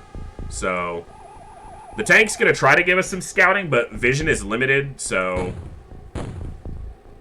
that's our smoke cover. Don't be Ethereals. That's all I care about right now, because I'm not ready for that. Hear a lot of movement at the ship. I didn't see what kind of alien it was, but we should...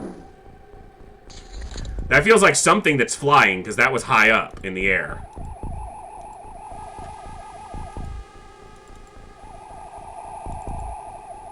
Which could be Ethereals. Ethereals have the ability to fly just like the floaters do. It's Snakemen! Frickin' okay! So, now that we've revealed that guy, we can have someone shoot at him. That's the one problem with flying units, either in a flying armor or the hover tank, is in the air, you have no cover. So you're actually quite an easy target. Potentially. One Snakeman dead. The problem is this door right here is very easy for the aliens to walk out, and they're looking right at us, so... Do you have a smoke? You do.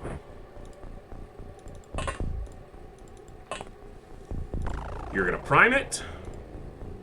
You're going to step here, and you're going to drop it at your feet, because you can't throw it, but you can do that. So this tank, yeah, it has better armor than the laser tank, so it should be able to soak up more damage, but I don't want it to die. I'm okay with the laser tanks dying. This thing is expensive, so I'd rather it didn't. We're just gonna inch up, and we'll go out. We'll do our deployment from the Sky Ranger in full on the next turn.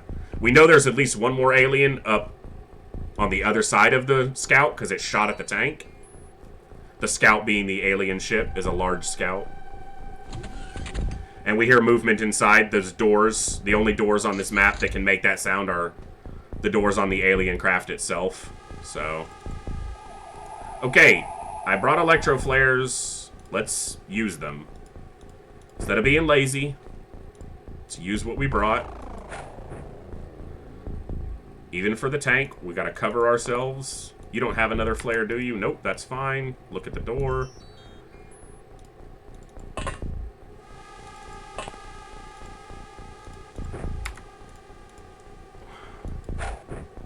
Okay.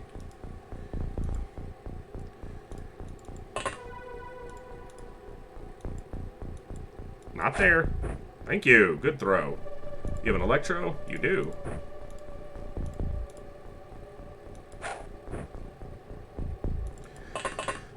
Got to advance with smoke and light so that we can see and they can't see us as well. Thanks everyone for hanging out for some classic XCOM tonight. I can talk. We took out an alien base, did a small craft recovery. Now we're doing a small landed craft, which is excellent because we get a power supply here, which is more fuel for our manufacturing processes and our soon-to-have firestorm and lightning craft. Alright, so now we've got a little bit of light over here. I can advance with the tank a little bit more. The other good thing about these tanks is, Jesus, they're highly accurate. And they have a powerful plasma cannon, so they hit pretty hard too. And they have good enough armor to sometimes survive a number of blasts. Like if I look at this thing, front armor, 130, 130, 130, 130, and then 100 from the back. If you look at a personal armor on a soldier, 50, 40, yeah, it's significantly lower armor. And if you look at power armor, it's double that. And then the flying armor that two of these troops have is 10 more than the power armor. So it's enough to stop a heavy plasma sometimes, but they can still get one shot. Usually they'll survive. Usually.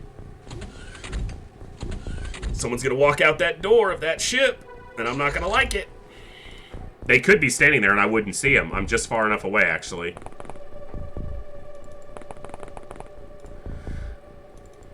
One piece of equipment I don't make enough use of, and I need to make better use of, is the motion scanners.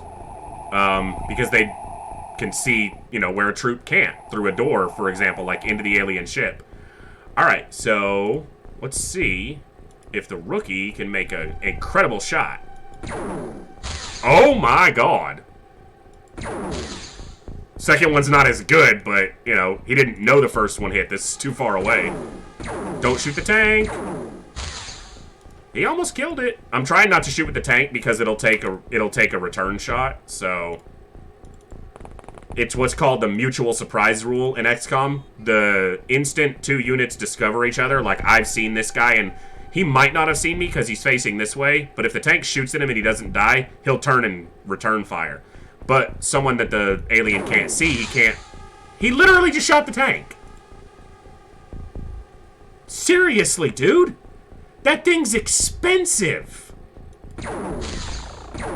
Like 980,000. Thank you.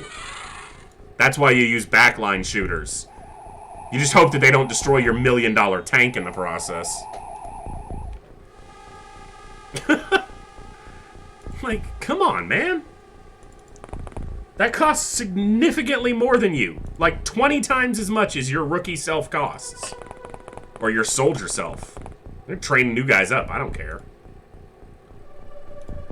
Alright. We're gonna cover this guy who's up on this hill a little bit with some smoke. Nice arm. Sergeant or Captain Min. Min got a promotion. Solutions.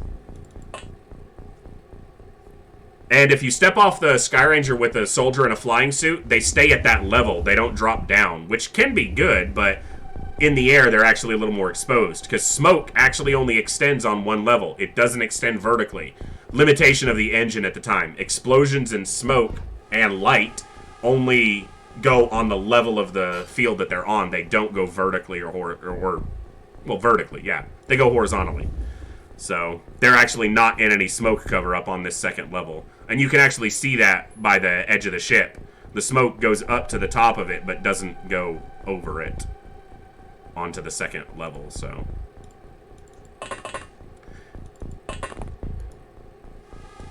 But considering this program was originally written to run in DOS, I'm gonna have some limitations.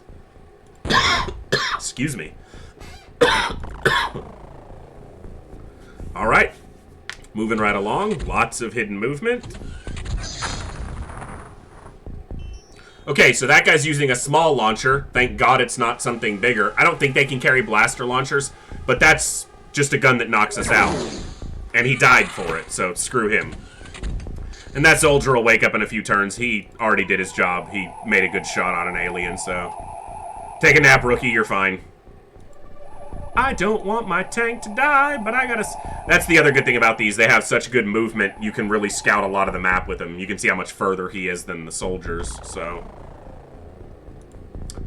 And we're gonna pick up this electro flare, and we're gonna chuck it further. But when that shot went off, I thought he threw a grenade or something and was like, oh crap, those guys are in serious trouble now. But thankfully, all he did was knock out a rookie. So this rookie's unconscious, but still alive.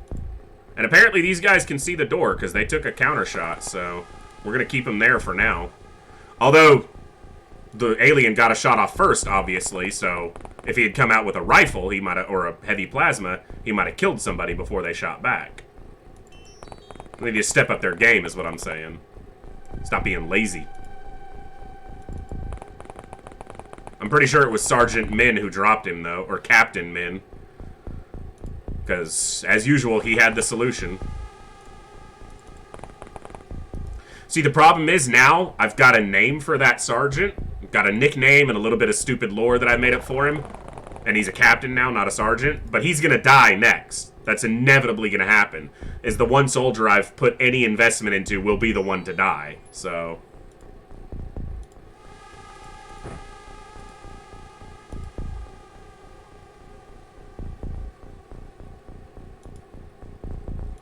Hey, what's up, Holy Knight? How are you tonight, man?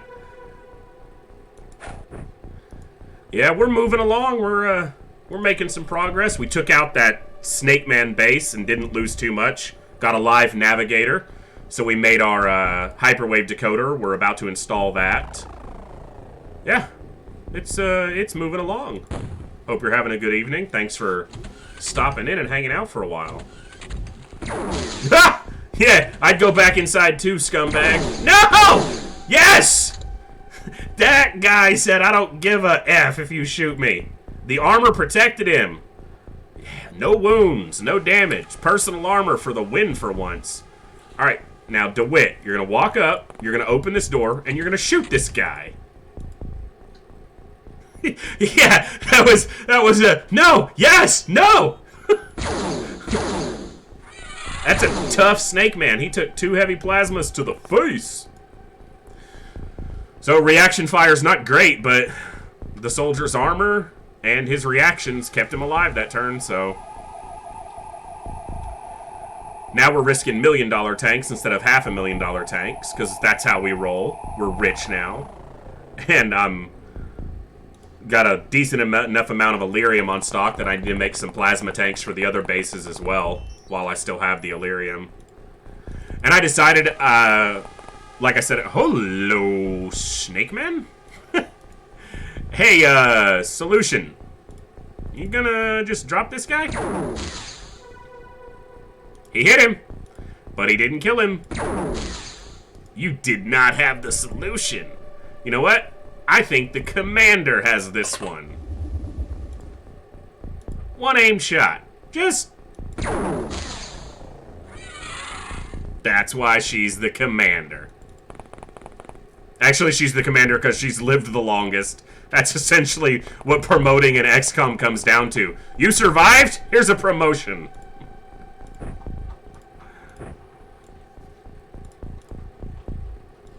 She's outlived everyone else. Unable to throw... Oh! There's another snake man! Alright. We got shots. We got him. Oh! Colonel Richards said, nah. See ya, scumbag. You're going down.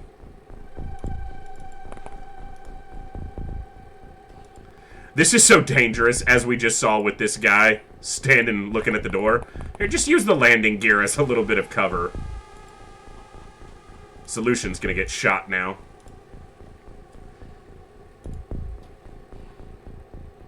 Alright, well, I'm sure there's one over here who's gonna kill somebody. Yeah, for sure, definitely. The power armor has always given me that, definitely 40k vibes. Astarte vibes is the first thing it kind of reminded me of, but yeah, for sure. Hello, scumbag. You shall die now, please. Oh, no line of fire. No line of fire in my butt. Shoot the bad guy. See, the rookie's gonna show you how it's done. Thread the needle through the door, rookie. Boom! Ah! That rookie's a badass.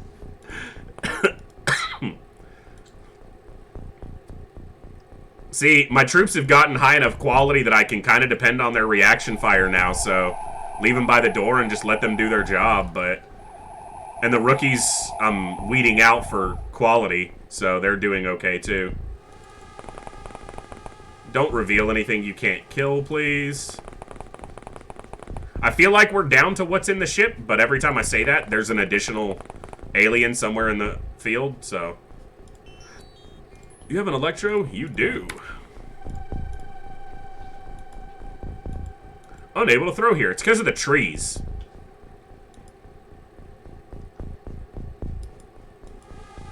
Like, I know there's some dense trees, but it's not like we're talking like a rainforest here, man. Just throw the freaking flare. It'll land somewhere useful. Oh my god, you suck. You threw it like nowhere. Whatever. Next turn. Let's see who walks out and dies. Now, there is an alien guard that stands in here, and he doesn't generally activate until you go through this door or this door over here. And then he activates. So a lot of times you have to go in to get the last alien. Or you have to at least make him start to come out.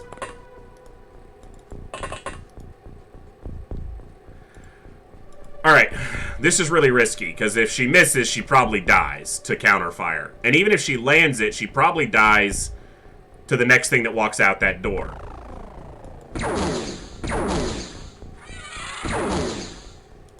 Okay. Don't die. We're gonna get ready to go in and hunt down the bridge guard and the navigator, which are probably the last two.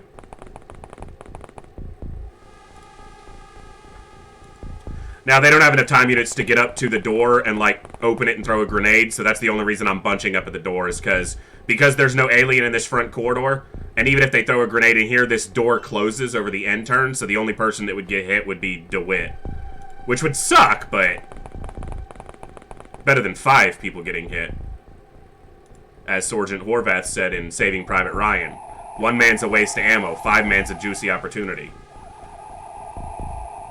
Yeah, there's nothing else out here, so... Should be down to what's in the ship. No hole to go through in the roof, though, because the ship's actually intact, so... But, moving this guy up over here, sometimes will activate the guard to start moving out. And if I fly him up onto the top here, it almost always activates the guard, because it just measures, like, proximity. Even if you haven't opened the door, it sees a troop within a tile of it, and it's like, yeah, I gotta go. I don't want to hear doors, because that means they're coming after us. Nothing at the door. Nothing at the door. Okay.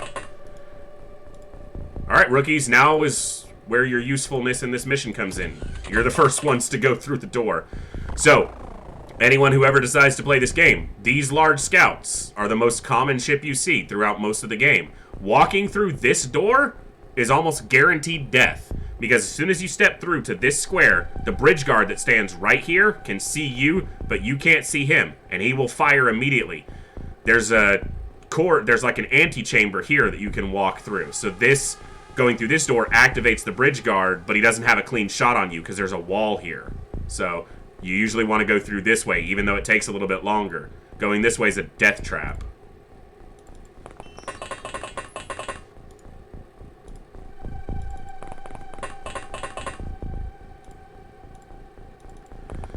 So Solutions will go that way, because he has the solution to death. Not dying.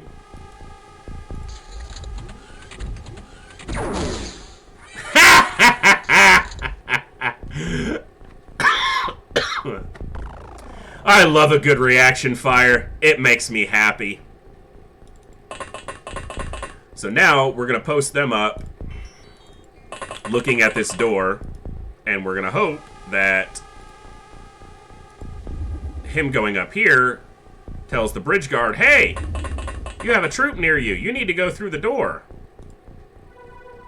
I'm pretty sure it was Chopra here who shot this guy. I didn't actually see who shot him. I don't think either rookie had a shot on this guy at the door, so we'll see.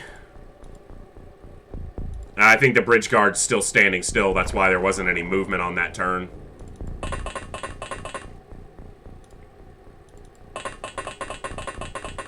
Now, coming this close might activate him, but usually you have to go through the door.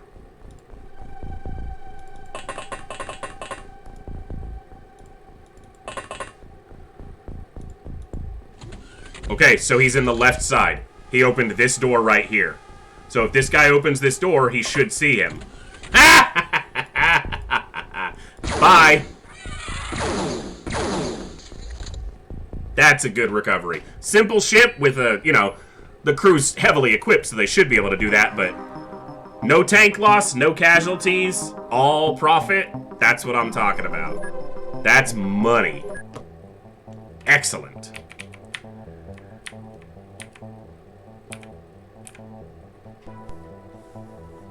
Alright, while the Sky Ranger flies back, I'm just going to take a quick break. Not going to change the scene or anything. I'm just going to let the dog out real fast and grab a drink. I will be right back.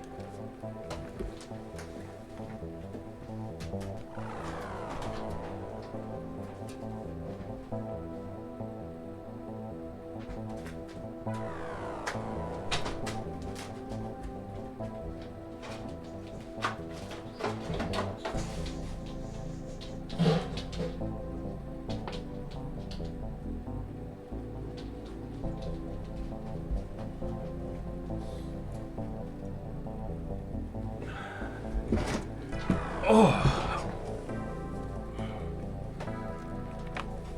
Alright, guys, I am back. Dog is doing his thing, and I've got a cold beverage. Alright. Thanks, everyone, for joining us tonight for some classic XCOM. I'm having a hell of a fun time playing this game again. Hope you guys are having half as much fun as I am, at least. Alright, getting to our 1.4 million for our hyperwave decoder. See, that's a very small. The only thing I want to do with that is shoot it down. So, because it's single inhabitant, no artifacts. Why did it go to a waypoint? See,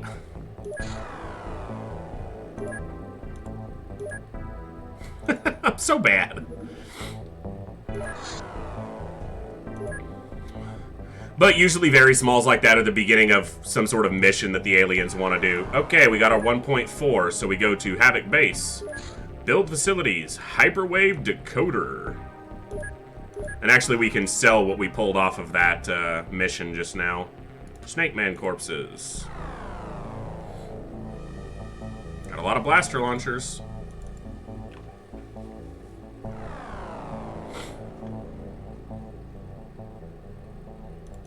Oh, I was gonna transfer these. It's like, why do I have that many med kits? That's why. Transfer to Mayhem Base. 8 med kits. Transfer to Chaos. 8 med kits.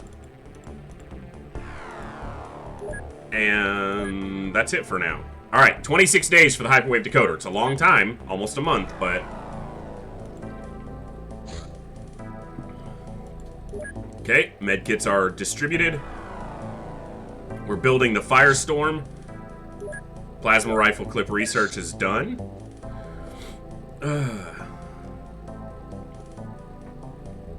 Let's knock out these corpses. Knock out these corpses. Knock out the research for these alien corpses. Very small. I don't know what they're doing, but they're definitely scouting around. You know, these very smalls might be looking for my base, for base retaliation. Very smalls, the only time you can essentially shoot them down is at the very start of the game with the weakest weapons that your craft can have, like a stingray or a cannon. Because it's just it's like an escape pod. It's barely a ship. It's just a pod. And it can't survive any damage from anything. Like, this will destroy it. If he catches it. Interceptor 3's like, dude, I'll get it. What's up? You guys suck, thank you. This'll destroy it as soon as he hits it. If he... Fucker keeps outrunning us. As soon as I say it'll get destroyed. They're definitely searching for my base. The sweeping pattern that it was doing, the zigzag back and forth, makes it look like it's searching for my base for retaliation. So you can actually tell a lot about what the craft is doing based on its flying pattern. Alright, Sectoid Corpse. Reaper Corpse. Just knock out some of these research projects. Excellent. More engineers. Hey, it's defended. We're fine. For now. I got soldiers at every base, so... There's at least a bunch of rookies here that could defend it. And I think there's a tank. You know what? I need to transfer a tank laser cannon to Mayhem base. Let's send 2. Only costs 142 bucks to ship a tank around the world. Yay, taxpayer dollars. Do they have 2 tanks? They have 1 tank. Hey guys, why don't 26 of you make us a tank? Because if I'm doing my math correctly, that should take... Oh, I thought it was 2 days. I'm an hour off. It's almost 2 days to make it that way. That's fine. Okay, living quarters at Mayhem Base. Which it doesn't really need more living quarters, because all that's going to be here is soldiers. I'm not going to do research or manufacturing here. This is just an interception base where the 2nd Sky Ranger will be housed.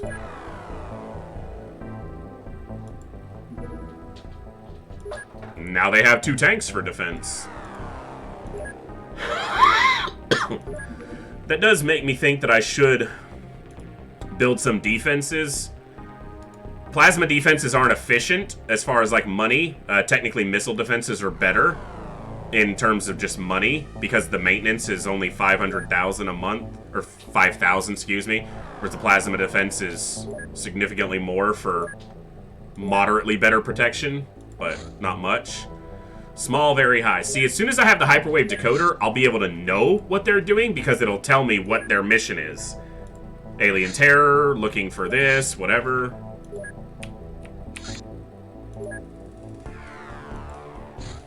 Not finding it. Okay. So we've got a tank there for defense. And we're making money. Knocking out some of this other research. Let's see, there's anything else? Grav shields. I'll put those in the bases. So, if a battleship locates one of your... If the aliens locate one of your bases, what they do is they send a battleship to land and assault your base.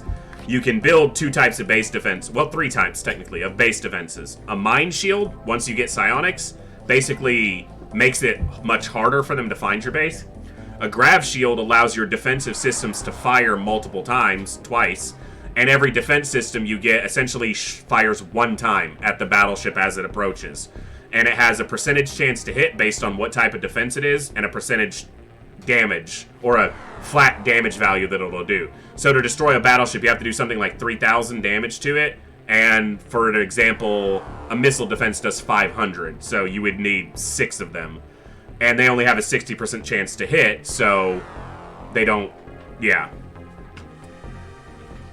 Generally, most people who play XCOM don't worry about base defenses because it's actually more profitable to let the aliens assault your base and just kill them, because then you get all the stuff and training for your troops. So I generally don't build defenses, but I'll build a, you know, I got the money, I got the time, I'm having fun. I might build a few things. More engineers. That's all this base is just a hub for us to keep making money.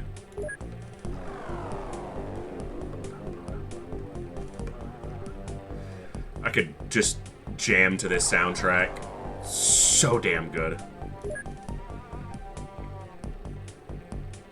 I think we did, Kutaki. Got a couple more awesome followers tonight. I haven't been keeping track of viewers, but there's definitely been some cool people hanging out and chatting. And you know what? That's all that matters to me, is that people are having a good time and I'm getting to play a game I love.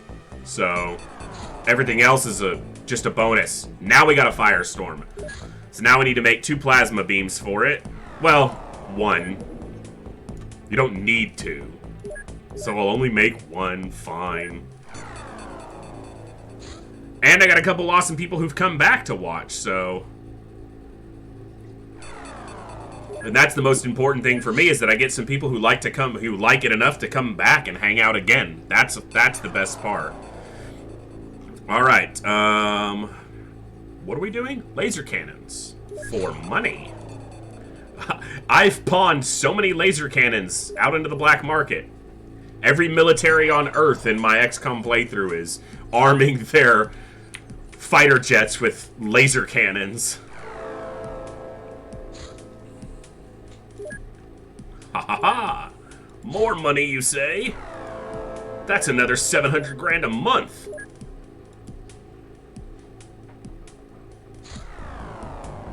I was wondering when the next terror mission would show up. What's the over-under that it's Ethereals and they're gonna beat my ass?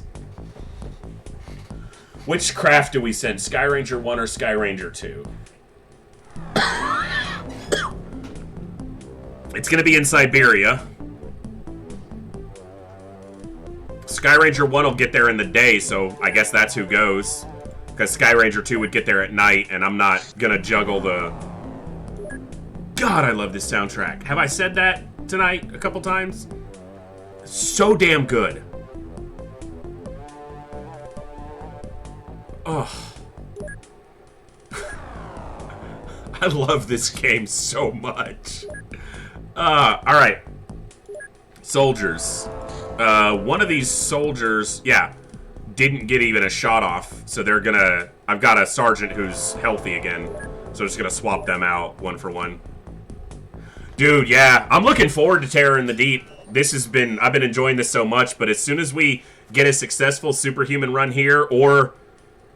You know, if I fail on the Sidonia mission, I'm going to call it there. We're going to go right into Terror from the Deep, so it's going to be epic.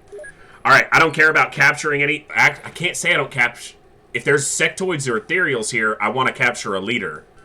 So I need to take some mine probes, and I need to take some small launchers. Just in case. Because I want psionic aliens. Okay. And we're going to take the hover tank plasma. Alright, let's inventory some people to make sure they're ready to drop the baddies. Alright, DeWitt, you're a pretty good soldier. You're going to take a mine probe. But you're not going to take a launcher, are you? I might. Actually, you've got... So we're going to do this. Put it in the backpack, please. Thank you. Shouldn't need electro flares here. You don't need an extra clip. And you should only need 3 shots. Okay. You're too good of a shot. I want you shooting. I want you shooting. I want solution shooting. Dennis Richard. Actually, we'll do this again. Forgot I can alt-click to take these off the... We're gonna have a couple people ready to bag some psionic aliens if they show up. And Hubinska, the commander, you keep your gun in your hand. Alright, so we got 2 people with small launchers. I don't want to limit my firepower much more than that. You know what? You can go back if you need to pick up a weapon. We got 8 other people with guns and a tank. I guess I should do the same with... Yeah. I should make sure there's a couple more medkits on people who can carry them. Just in case. This is going to be interesting because I'm trying to capture potentially live aliens on a terror mission. Now what's going to happen is I'm going to get to the terror mission and it's going to be floaters or snakemen. and there won't be anything psionic, and I'm gonna have these guys holding small launchers, and it won't do any good. You're too weak to carry a med kit because you suck! You can carry one. Actually, you can carry one. They weigh 5, whatever the unit is. And the commander, who's a badass in strength, too. Jeez, she's just got all the stats. Freaking amazing soldier. I'm gonna get Scilab, and her psionic strength is gonna be like a 3. It's gonna be something single digit. And she's gonna be just... It's gonna be the worst. And they've got plenty of smokes and procs. Okay.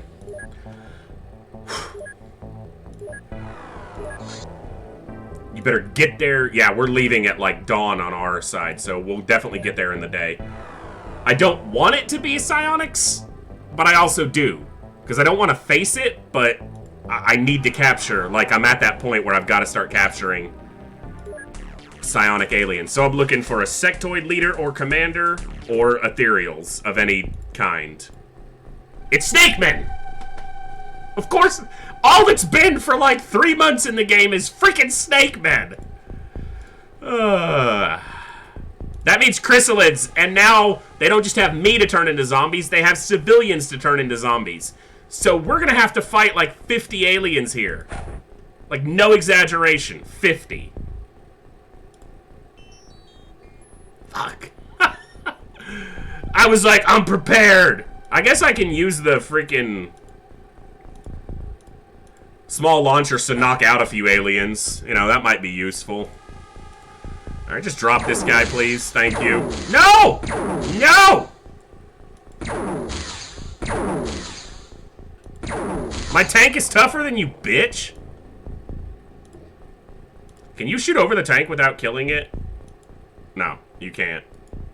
Alright, smoke it up!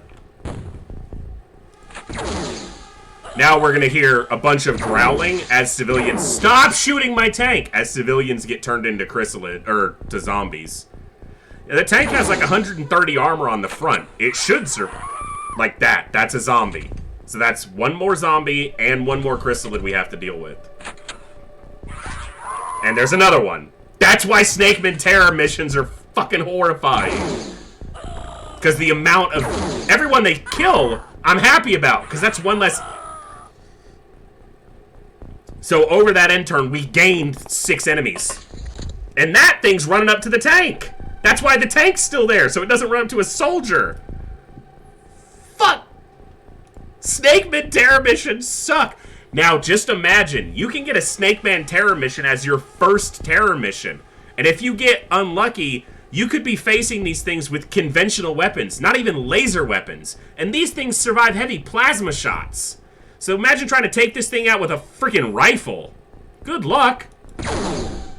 See, it took a heavy hover tank shot to the face, and it's just like, what's up, bro? But it didn't take 2. Would. But now I know there's 3 zombies out there, plus there's a snake man that walked into this building, plus there's a snake man right there. And they like to put chrysalids under the Sky Ranger, so had to make sure to check that. And I don't want to move these people out because a chrysalid's going to run up and transform somebody, so we're going to risk the tank for a turn to this guy. Just to see. This could go, like, this could snowball into just tons of chrysalids running at us. But every time I hear a civilian die, as callous as it is, that's one less chrysalid. And there's another one. So there's 4 zombies out there. There can be up to 16 civilians on a terror mission. Usually 8 to 16 of them are still alive when you show up at a terror mission. We've heard 4 deaths and 4 zombies, so that could be all the civilians, but it's doubtful. There's probably more.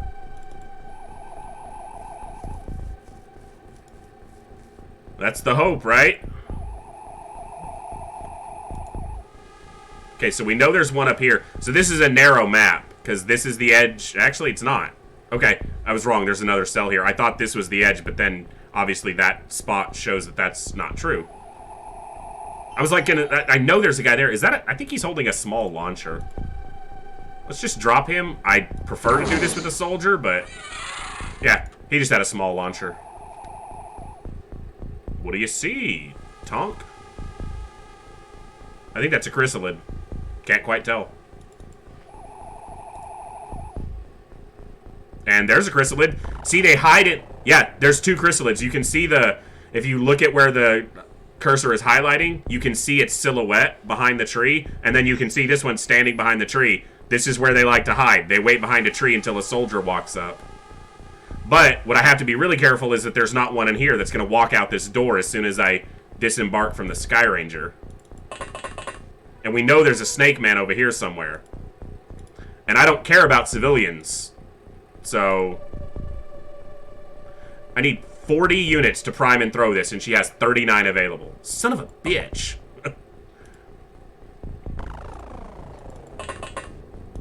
You don't need an electro flare, damn it. Put it away. Oh, that is not the button I wanted to press. We are not abandoning this mission. I'm with Holy Knight. 0 casualties. No deaths. Perfect execution from the varsity squad here. We're going to go home with 0 deaths. The tank's going to survive.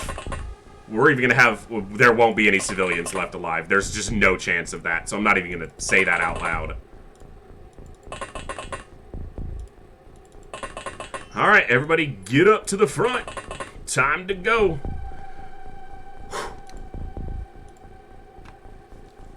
I could have shot at those Chrysalids down there, but it's not going to do anything. I still got plenty of time before they get to me. I hope. I hate those frickin' things. Death, murder, nightmare crabs. See, zombie! Bad zombie! I see at least 4 Chrysalids! Ah! So, there's 4 Chrysalids, and we know there's 4 zombies, which is 4 more Chrysalids. And none of those were close to that one, so there's at least another one. Because this one walked out from this building. Obviously, none of these guys... Jesus! I need a blaster launcher. Like, this is ridiculous. This is the stuff that is the nightmare. This is nightmares for XCOM Classic players. And this isn't great either. Because this was a innocent... Shoot it! No, you have to hit it. Thank you. Now, keep shooting it. Thank you. Yes! So there's one bug in the game. So when you play on higher difficulties, the aliens' base stats are increased by a certain percentage based on the difficulty you're playing on. However, a Chrysalid on Superhuman has more time units, more armor, more everything. But no matter what difficulty you're on, when you kill a zombie, the Chrysalid that spawned from it has base stats. So it's slightly weaker than the rest of the ones on the map. However, that means if you're playing on a lower difficulty, like Beginner, where it lowers the alien's base stats, and then you kill a zombie, the Chrysalid that spawns is stronger than the other ones. So, weird bug in the way the early coding for the game was. Oh, and we had already killed one on the ramp, so that's 1, 2, there's 1 in here, 3, 4, 5, 6, 7 Chrysalids. There can be 10 on a terror mission. So, he sees all of them and he's just like, nah, we're fucked. We're all fucked. And I know there's a Snakeman up here somewhere that I have to find before he kills me. And see, look at that! Look at this guy, hiding in the smoke! Just right there! That close! Those things can move 23 squares and still land a melee attack on Superhuman difficulty, so he could have walked right into the Sky Ranger and attacked 2 or 3 people. And that's it. Game over.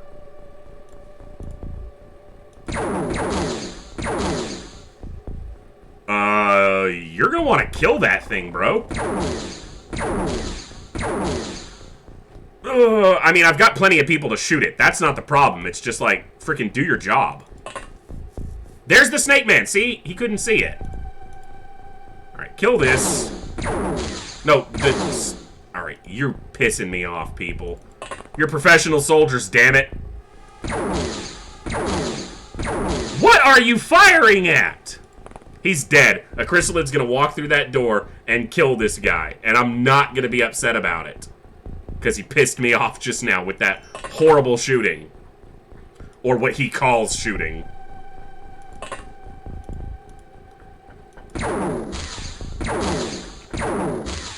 Shoot the alien!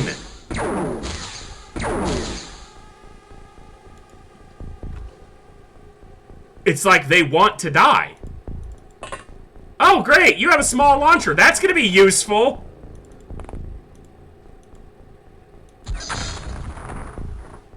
It was useful. He just had to prove me wrong. He's like, fuck you. You're the one who put it in my hands.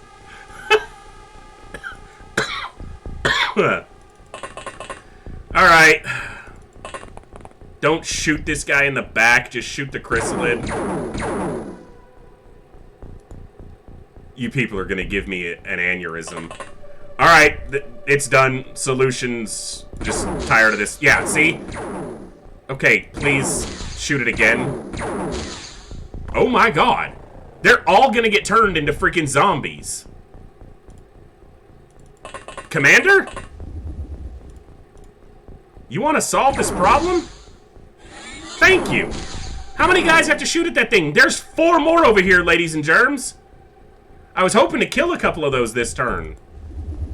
Now, one way you can completely avoid Chrysalids being a problem, if I had everyone on this ship equipped with flying suits, they can just fly 1 level up and away from, like, a 2nd level floor. And then a Chrysalid can't hit them. So there's 0 threat at that point. But flying suits just usually aren't, that's not how you want to use them. And they're completely out of cover for the Snakemen that would fire. Like that guy! How is he not visible before this exact moment?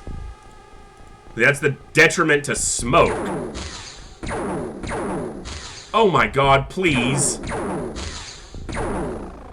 Okay, these are the good troops. This is our primary squad. And they apparently forgot how to shoot.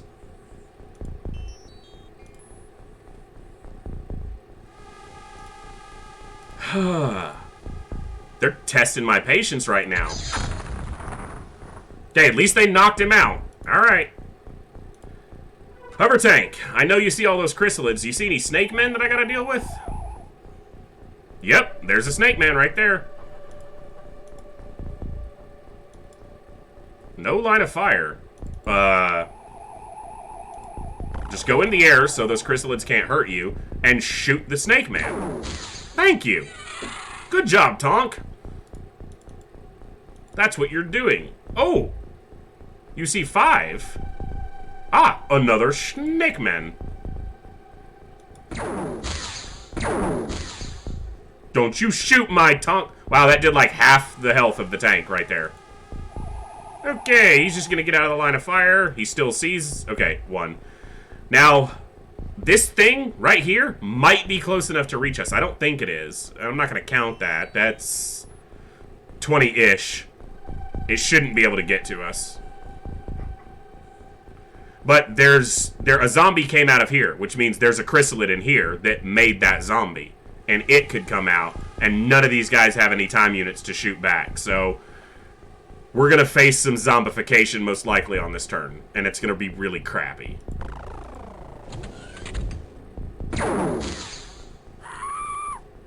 Another dead civilian means 1 less zombie.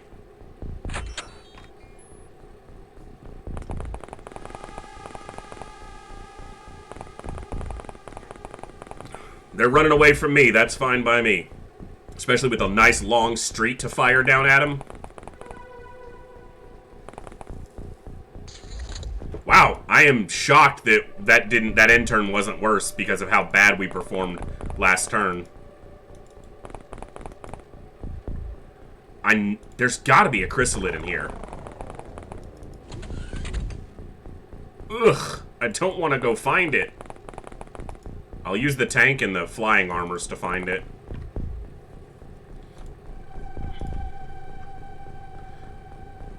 Alright, tank, I need you to show me these guys again. All of them, please. Well, as many as you can see, I suppose. Alright, I see 5 aliens. Sweet. You take out the Snakeman, please?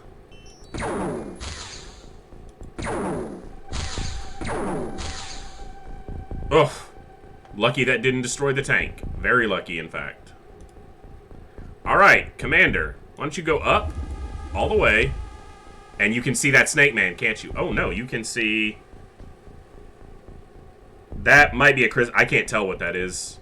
Can't read the silhouette. I was trying to see if she had enough aim to shoot at this snake man, but apparently she just wants to hit the roof.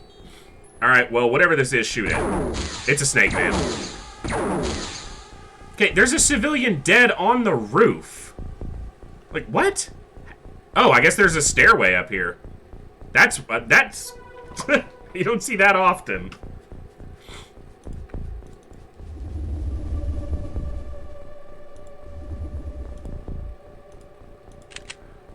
Man, these missions are stressful. Oh, you don't have enough time units to shoot at him. You just get down, then. Oh, not all the way. Stay one in the air. I don't want you being zombified. Okay, got a lot of Chryssalids over there to deal with. So, you have a small launcher. You're not going to deal with shit with that. Let's start shooting. Nice shot! Chopra, chopping him down. How about this guy? I see another one right there.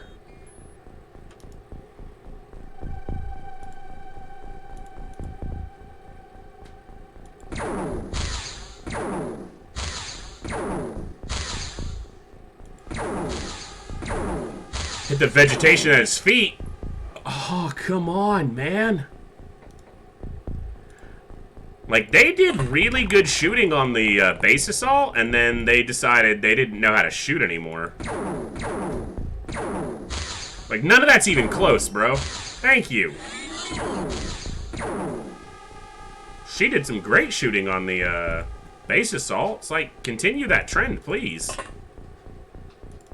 Alright. Solution. Solve this problem for us. This guy right here. This guy right here. Nice and easy. Come on. Nope, you didn't solve the problem. Okay. You got one more shot. You almost hit the tank. You ass. Alright. There's still... I'm convinced there's a Chryssalid in here because a zombie walked out, so there has to be. And it's going to walk out and turn someone as soon as I forget about it. Or move all my troops in a different direction. And there's still a Snakeman over here that's going to kill my tank. So, that sucks. If one of my guys doesn't shoot it first... Okay, you don't even have time units for that. Cool. What do we got left? Anybody that I didn't move? You are dead, probably. $1 million tank potentially gone. Alright. Let's just... Oh, you don't... It's not even aimed. Or, it's aimed. Not loaded. Can you get a shot way down here? I didn't figure you'd hit. So, not too upset about that. And the commander is all the way up here. And in full view of a Snakeman, so that could be bad too. In fact, turn this way so that if he shoots you, it's from the front. Okay. Whew. Snakemen, Snakemen. Snakemen moving and not shooting at me is a good thing. There's another Chryssalid. As long as they're just doing the Chryssalid shuffle back and forth, that works for me. That Snakeman up there obviously shot at me, though, so that doesn't work for me. Do you see the man that shot at you? You do now. Don't shoot back till someone else can try. Try to knock this guy out. Cool. I don't really need these guys alive, but I loaded these guys with small launchers, so I might as well use them. Instead of trying to re-equip. Oh, there's another one. Huh. How my gosh. You know what? Fuck it. If he shoots you, he shoots you. He dies. I should have just moved him, but... Holmgren goes down. Sucks to be him.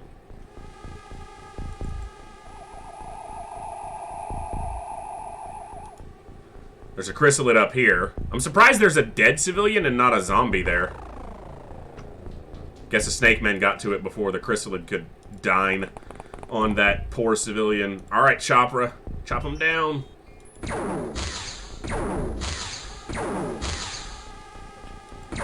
Good hits. Those things are tough. Wow. 2 heavy plasma shots and it's just like, what's up, bro? I can take it. Can't take 3 hits. And that guy only takes 1. That's the oddity of the damage rolls. I know there's a Chryssalid in this building.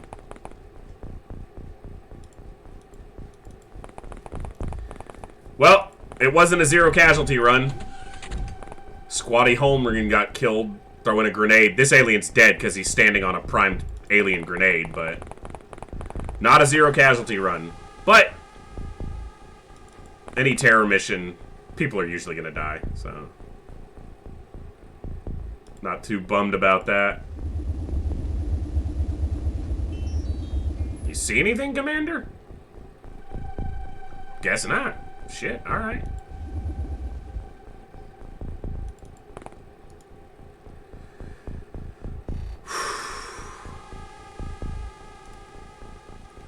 Might as well get you up there too. You got the flying armor. Oh, you already fired this turn. Like, why doesn't he have any time units? Because he moved. Reload before I forget.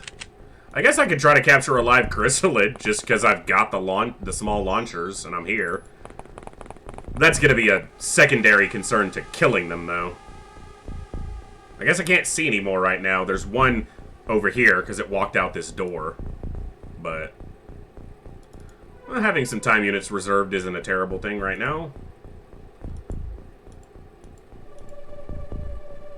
Guess the tank can scout a little bit more. For a Snakeman! Don't get shot because you'll die! I was talking to the Snakeman, not the tank.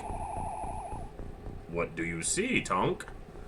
There's the Snakeman who's hiding inside that building. I could probably blast through those boxes and kill him.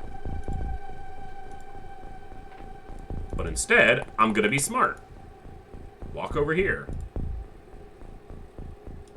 Alright.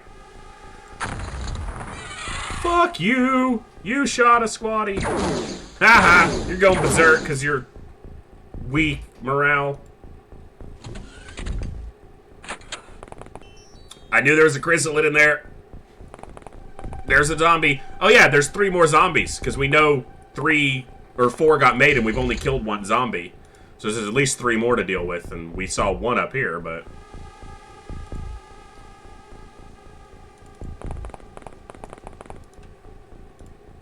he went berserk, so he doesn't have any time units, so he can't fire back at us. When a unit goes berserk, it just fires its gun randomly in any direction and expends all its time units. So, no danger firing at that guy that particular turn. Pretty sure there's nothing up here. We saw the Chryssalid on the lowest level, but they could scout for zombies from up here. What do you see? Can't tell. Help if I was on it. Looks like it's a Snakeman. Alright. I need you to reveal the Chryssalid that's over here. Okay. It either went back inside or it ran out this way. Think that's a different one. Alright, we're gonna take some long shots. Do some sniping. Let's see how good a shot you are, Alexiva. You nailed that lamppost. And the alien. That's a pretty good shot. And you turned around, because I clicked. Turn around, bad guy. Alright. Chopra. Nail the scumbag, please.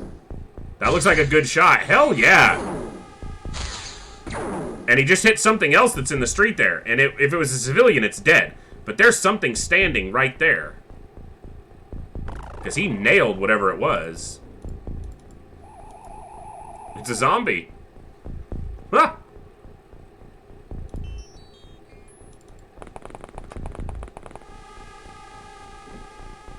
Time to drop a zombie.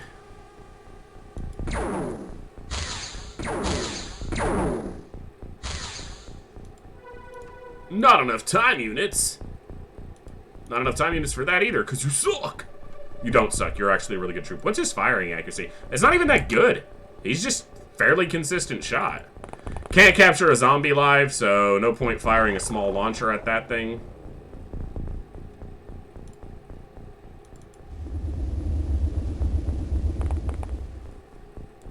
Hello? Ah, the Chrysalid that was inside. I see it now.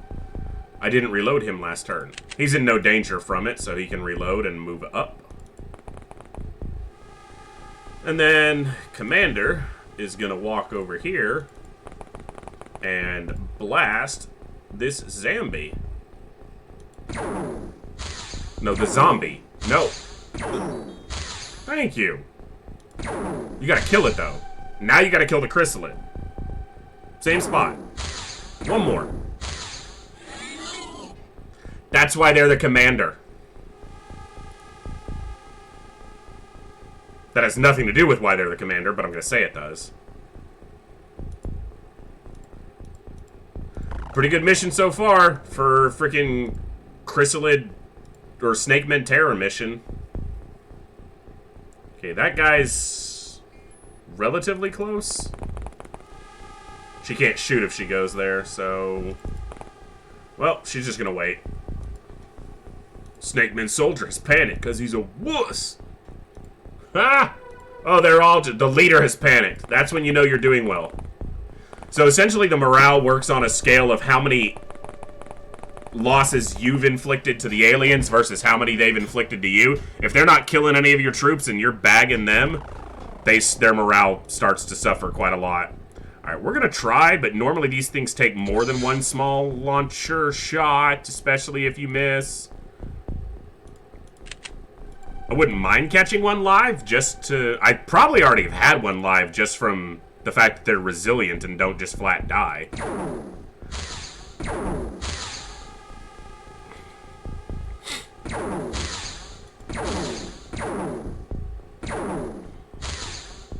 Man. I was gonna say, my game's trying to freak out on me. She must have hit something there in the fog of war. Probably another zombie. So that's 3 zombies we've dealt with, so there's one more at least.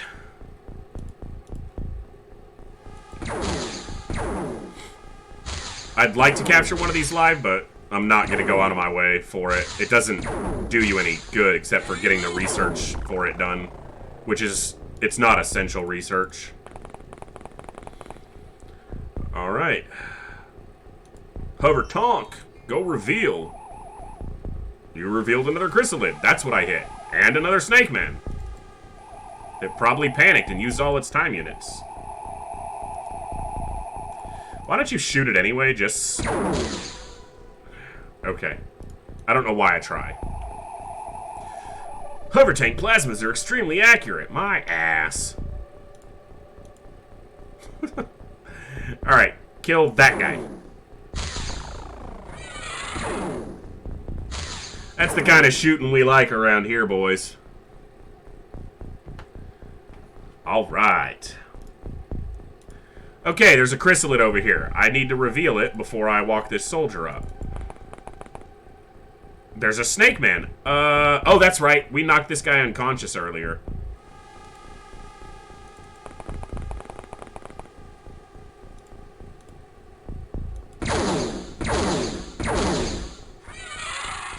Actually, it looked like he was still holding a weapon, so maybe I'm thinking of a different alien.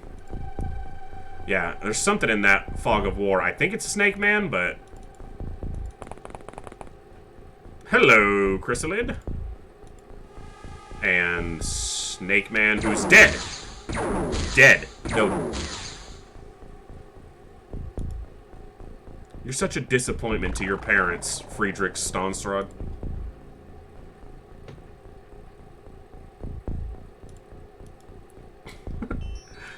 I'm a professional soldier. So you're good with firearms? You know. Not that all soldiers are, but these soldiers, it's like the only function they perform is firing weapons. Get good!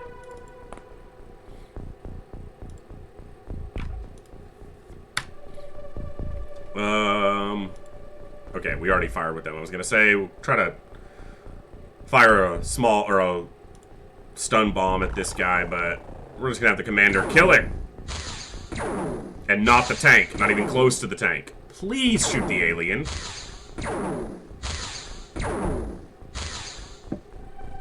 I mean, you hit it, so can't be too mad.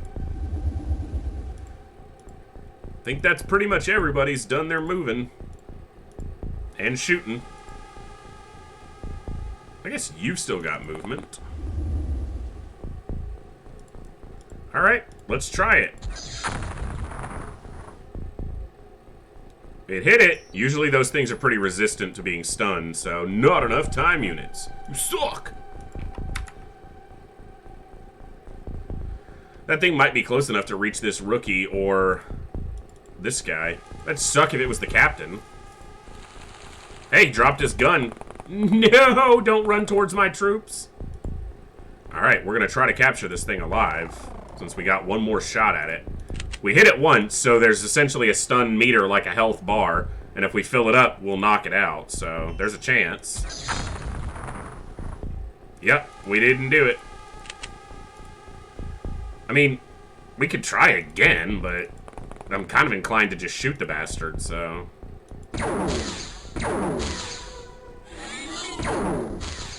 And health and stun, the health and stun bars kind of work in conjunction with each other. Because if you lower their health, then they have less of a stun health to work with. So that guy's been hit. So there's a chance that if this hits, it just drops him. Nice! Live Chryssalid. I'll take it just for the research. Chrysalid terrorist. Now, there's at least 2 more Snakemen. There's this guy, and I think there was at least 1 more that was revealed to have been panicking. So, I feel like there's 2 more, but... Mouse wheel. I'd like to go up, thank you. Alright. Don't keep being a disappointment. Shoot the alien.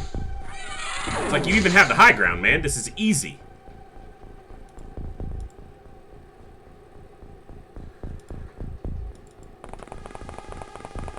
Making it happen. And we're going to stop you right there. Solution, I meant to stop you early, and I didn't. So if you're in the middle of moving a unit and you right-click, it stops their movement on the next square. So if you ever accidentally misclick, that is one way you can recover it. But, yeah.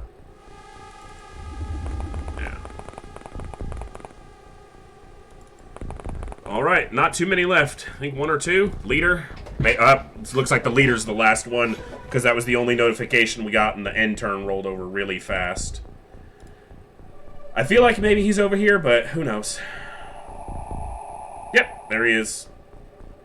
I don't think I need the leader for anything alive. I'm pretty sure, yeah, we already got alien origins by researching off of a floater leader, so we can just kill this guy. Like, come on, Commander. I'm pretty sure 0 civilians survived. Yeah. And we lost 1 squatty. But for a Snakeman terror mission, that's a pretty good result. Lost 1 squatty. Sucks, but he wasn't even that good of a troop, so it's not like I can be too bummed. And instead of ordering another troop, we're just going to look at the soldiers in the other bases. Because I'm sure we got someone with a beastly firing accuracy just waiting for an assignment. Mata here's got good stats. What about in the Mayhem base where it's nothing but rookies? Hello. Those are like amazing starting stats. Health is a little low, but everything else, and strength's low. So health and strength suck, but everything else is really good. There, you've got everything good except bravery, but bravery is a self-correcting system, because either they die quickly from panicking, or they survive, so their bravery goes up.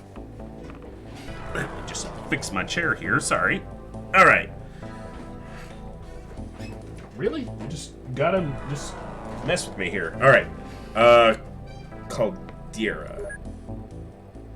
Those are pretty good stats. Those are actually the best I've seen so far. Oxanos. Juan. Good stats. Low reaction. Hello! That's a fucking super soldier right there. Freaking high bravery, high health, pretty good reactions, great firing accuracy, good strength. That's a super soldier. Plemenov. That's a pretty good soldier too. That's a crappy soldier. Good firing accuracy and reactions. That's a good scout. This guy's a good scout because good reactions and decent firing accuracy. Same there. That's another amazing soldier. Stanislaw there. Alright, so we got a couple good soldiers, and then this person's got great firing accuracy, but low reaction, so they're a good sniper. It's not great, that's good firing accuracy. That's some decent soldiers over here. That's pretty good stats too, Loya. Some of these names, like, excuse me? Wojciechowski? Yeah, okay. But that's pretty good, except for the low strength and low health. That's a pretty damn good soldier. But that right there, that's the next super soldier. Plemenov. So we're going to transfer them to the varsity team. Where are you? Plemenov. You get called up from C-string to varsity. You got called off the bench. JV squad's got some decent players, but let's keep it rolling. That's a good terror mission. You've got such damn good stats, rookie. Go straight to the top. And you go down. And you just get personal armor, because I'm not making another... I can click it, I swear. There it is.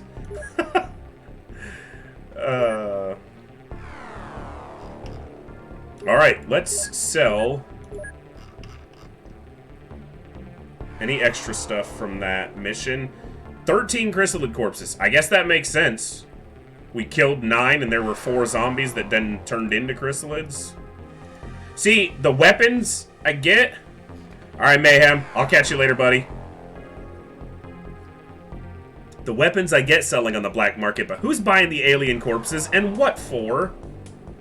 Like, do I want to know? Because that's gross. I didn't even sell those, did I? No, I didn't. Alright, we got the Firestorm here. We're gonna put a plasma beam on it.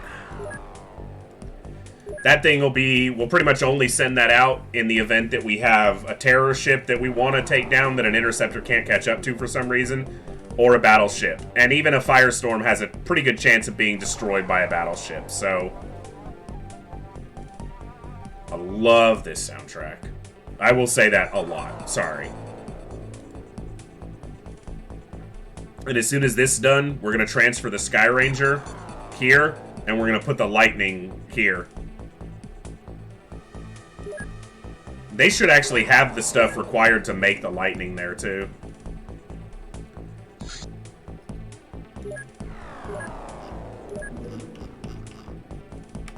Chrysalid terrorist, we went through the trouble. Let's get it researched. Okay. So now, we want to transfer to Mayhem Base Sky Ranger 1. And that should transfer all the troops that were on it as well. Which means we also want to transfer 10 of these troops back to... I might actually transfer those troops back to Chaos Base so that they can be on the Lightning. and then arm the Sky Ranger with rookies. So I'll actually wait till they land, and then I'll transfer all those troops back. And then we'll just keep the Sky Ranger here. And then what they can do here is... Yeah, we've got enough money. So what we can do here is we can stop this for now. And, again, it's not an efficient craft, but I feel like messing around with one, so we're going to make one. I can make it in a week, too. That'll work. God, this music. So good. So good.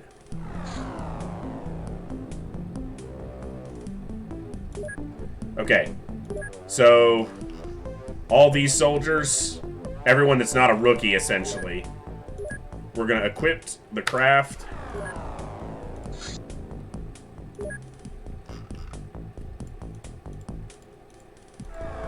I guess I can leave one troop here who's a higher rank. We'll leave one of these captains. Dashki, who's been on 7 missions and only gotten 1 kill. Talk about riding the... Yeah. Dashki's gonna stay here, and they're gonna crew the Sky Ranger with the rookies. So we're gonna transfer to Chaos. Oh, freaking hell. Okay, it's everyone at the bottom, starting at Solstej down to Holub.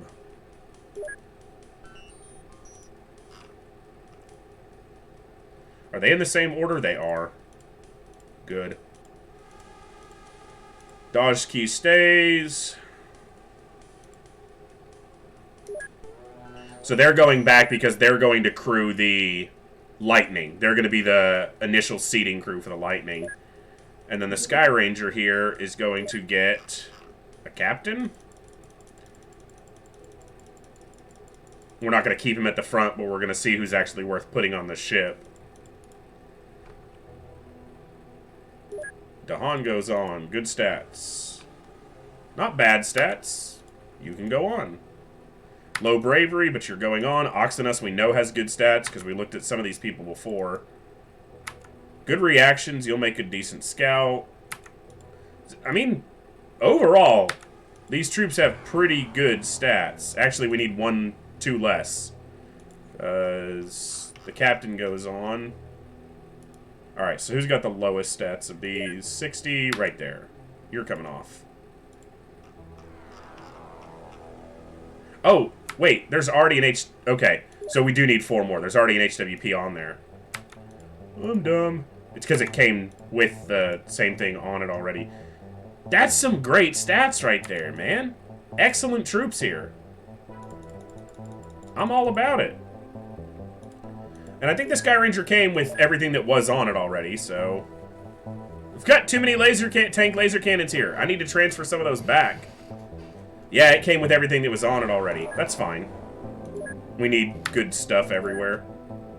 We have armor for these guys? We do not. We're going to have to transfer some. We got any armor to send? We got 9 suits of personal armor. That's a start. We'll let them make the Lightning. What about you guys? You're making laser cannons. What do you have to transfer? Personal armor?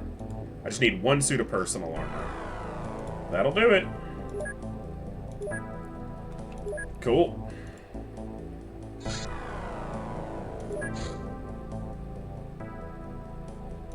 Perfect. Got the terrorists done.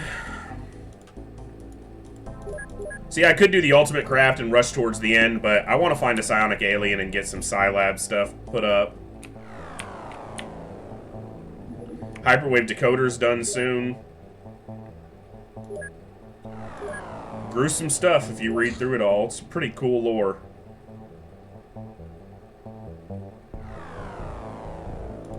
And knock out the corpse. Hyperwave's done soon. Small in the US. Okay, Interceptor 3. Okay, you want to fly that way? Interceptor 4. Oh, it landed. Okay. They should be... I gotta put the armor on them. They're gonna get their first mission on a landed small ship. Works for me.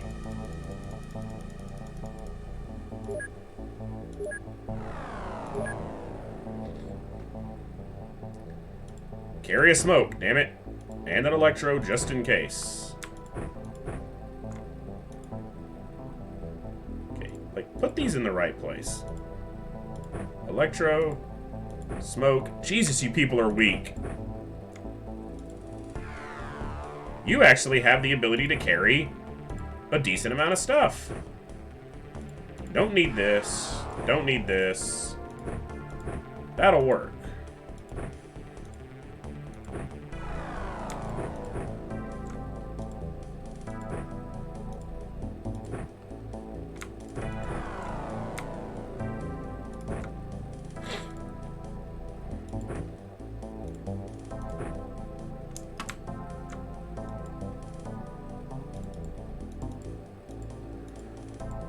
Make sure everybody's good. You can take an additional smoke and an electro just in case.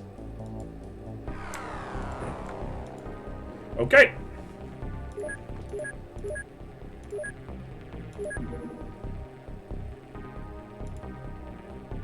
Here we go. They should hit that easily in the daytime. Interceptors will keep it grounded if it tries to take off. Oh, hit it in the daytime, please. It did try to take off. Knock it back down. One shot. Put it on the ground. Let's go do it. Rookies get their first mission on a crashed medium scout. They got a tonk. No! No! Don't destroy my tonk! Mutons! Holy crap! Rookies, you got a tough first one. These guys are... So they're not psionic, but they have a lot of time units, and they are tough. They have a ton of stats. The tank nearly got destroyed. It has like 3 health. Holy crap. Okay. We didn't pre-prime, so we're gonna smoke it up.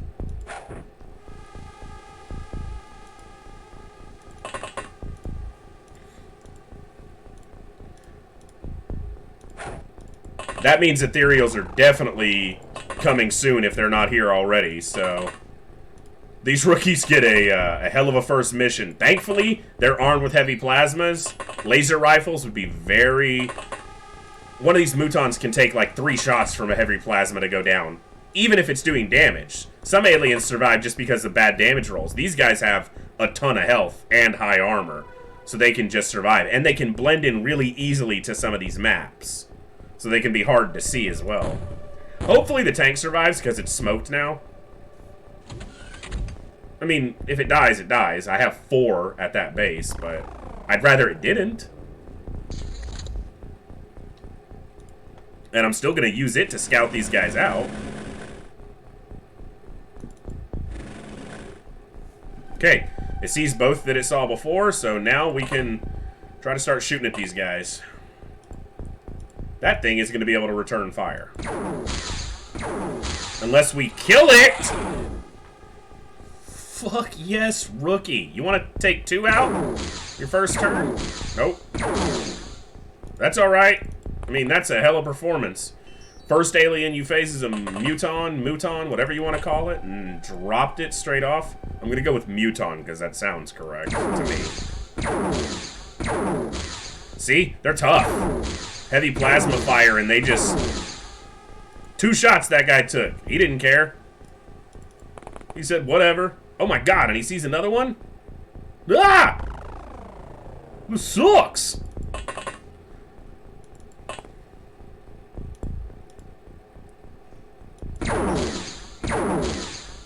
Four heavy plasma shots to drop that dude. Like, damn!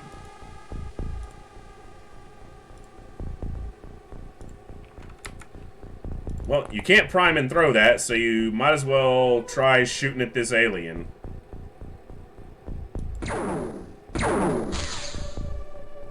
Ugh. Alright, so you are going to step out here. You're going to prime this grenade. You don't have the time units to throw it, so you're going to drop it at your feet, give us some smoke cover. You should have enough time units to walk off this side, step here, and shoot at this bad guy. Hello, that guy. You're going to want to hit him. What are you doing? Like, I don't even feel like you were trying to shoot the alien. What? Alright, prime it. Drop it. Crouch it. Bop it. Twist it. Pull it. You don't have time units to shoot. Alright, tank. Maybe drop him? No? Okay. Why don't you move back a little bit? At this point, I'd rather lose a rookie in power armor than a tank.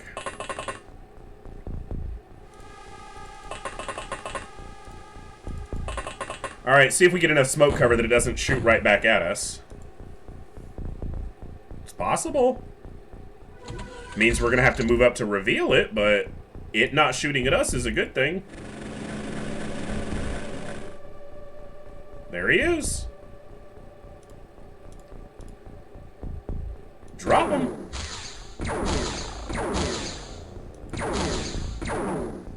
It's a tough shot over the hill. He nailed him twice. I'll take it, rookie. Hell yeah. Can't really say the rookies are performing on this mission. There's only one non-rookie on the ship, so they better perform, or they're dead.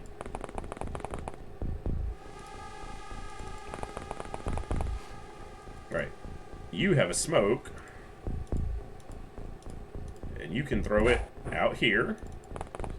Cover our advance. I didn't look at where the alien ship was. It might be it right over there.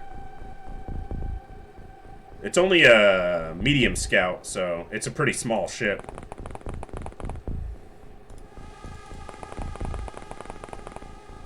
And do you have a smoke? Perfect. Cover these advancing troops. And I want every rookie to get in on this mission if possible to get their squatty upgrade. They've got to fire at an alien in combat to get the upgrade to squatty. And that's a little bit of a stat boost and morale boost and all that. Captain doesn't really need to come off the ship. He's a waste of space anyway. 7 missions, 1 kill. He's a rear commander for sure. No! No! The tonk! You killed my tonk! Which I mostly hate because it was my scouting tool, but that's what it's there for. Don't shoot your friend in the back while you shoot the alien in the... One shot. You killed the alien and then you shot your friend! Come on! What a sack of crap! That rookie was doing so damn good! Hell, if he was gonna get shot, he should have just shot at the alien, you asshole! And of course that muton died to a single heavy plasma shot, meaning he probably would have died if the guy shot at him without getting a return shot. Oh well, that's why they're just rookies. Good stats though, all these rookies had really good firing accuracy, reactions, everything. So, sucks to lose any of them. They were going to be high-quality troops. But that's how it goes. I guess the ship is in that corner, because it can't be anywhere else. So, great deductive reasoning from me. It has to be in the only corner I haven't seen. Probably 2 aliens left, maybe 3. I guess we saw 1. Or we saw movement. Yeah, we see it.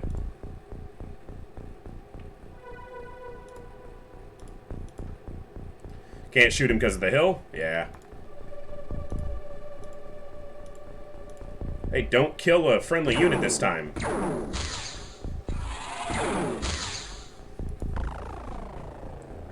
I'm tempted to just end turn and give that another turn to have them move towards me.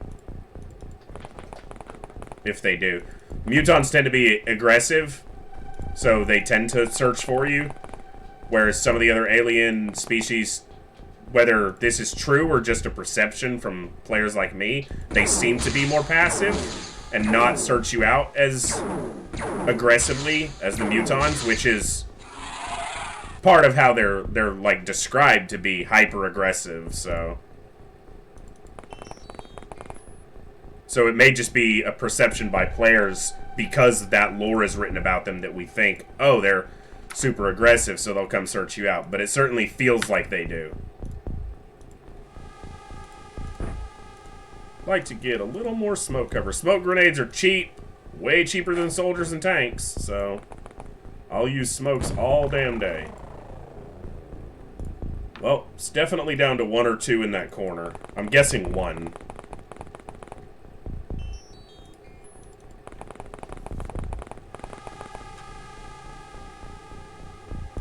The only problem with smoking hilly terrain like this is, like I said in the Terror mission, smoke doesn't go up vertically. So if you smoke on one level of a hill, it's not going to cover any more of the hill. Another alien. We might actually have an intact power supply.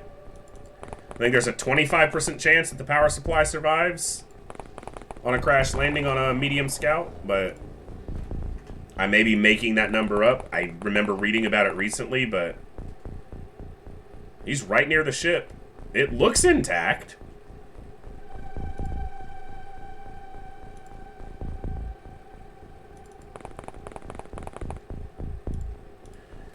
Let's drop this fool.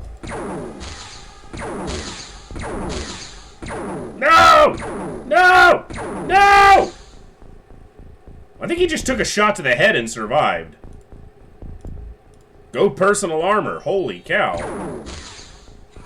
But he didn't survive the shot to his head. That's it. No, power supply was destroyed because we didn't get any Illyrium or anything. We just got the 9 alien alloys. That's alright. 1 second.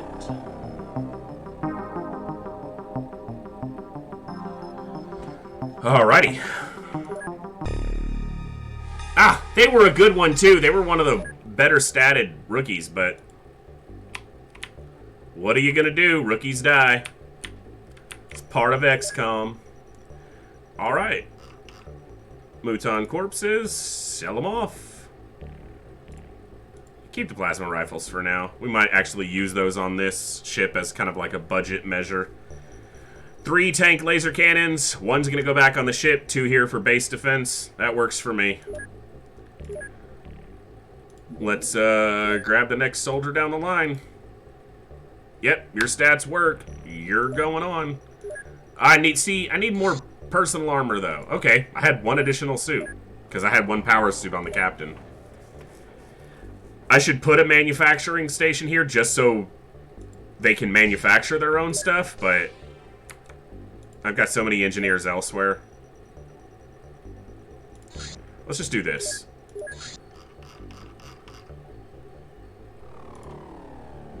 I got the Illyrium. We're gonna make 10 power suits. Send those to Mayhem base. Whatever they lose, they will replace with personal armor. I'm not making them a ton. Alright. Make a plasma beam for that craft, please. Not that. That. Need more Illyrium here. Plasma beam is done. Excellent. See, we're keeping our score high, which is not overly important, but, yeah. I make 11 million. My maintenance is, yeah.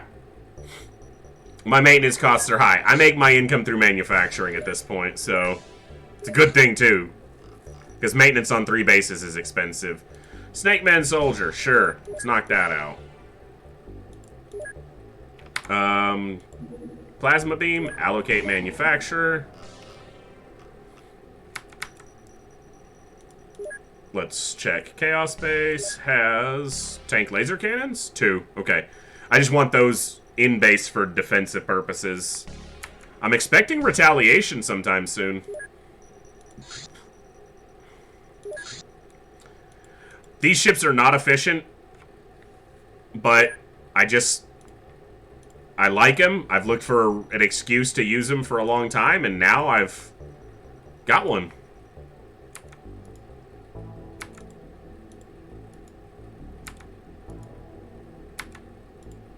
Some of these rookies have absolutely abysmal stats. Those are pretty good.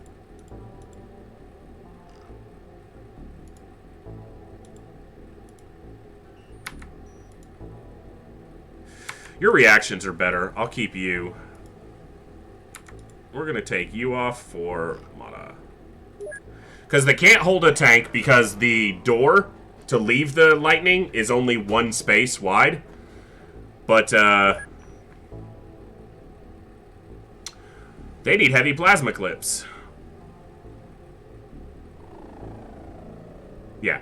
Can't fit an HWP. Yeah, they need heavy plasma clips, or I can consolidate the plasma rifles into that crew. Just for the fun of it.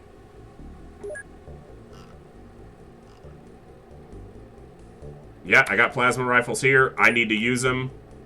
They're going to Chaos Base. I have to keep one for research.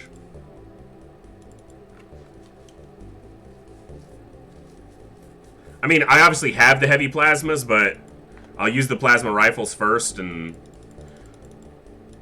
Oh, they had heavy plasmas. They just didn't have any clips. We'll send them 20 clips. I'm going to use the plasma rifles first. Plasma rifles actually have the best time unit efficiency and accuracy for snapshots and auto shots in the game. They're slightly weaker than a heavy plasma, but they're accurate, so works for me.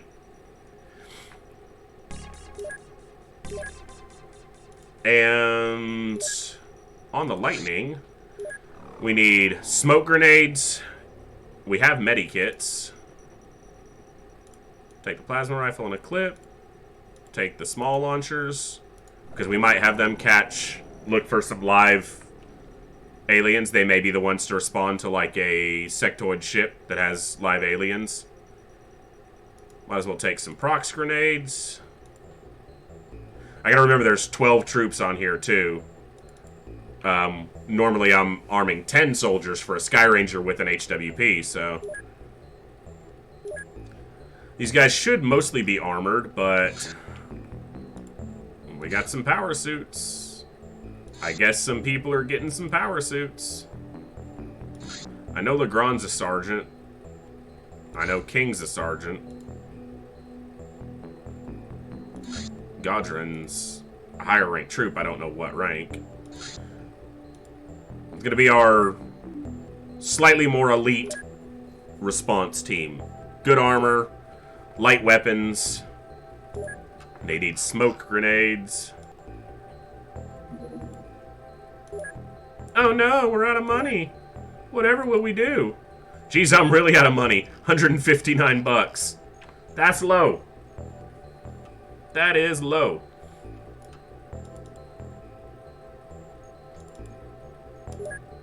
There. We're flush.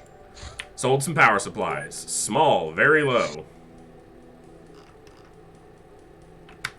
Oh, you're right over our main base.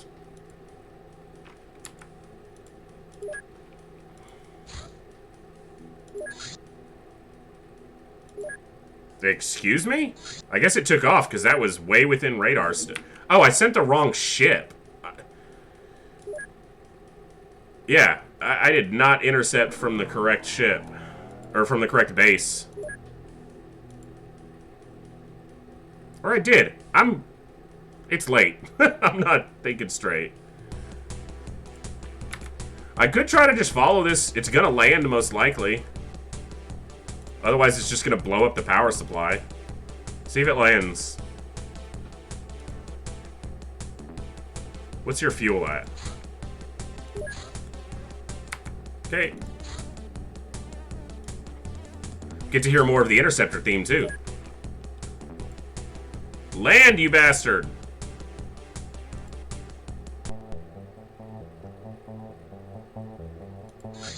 Okay, it's outrunning him. Catch up to it, or I want to see it land.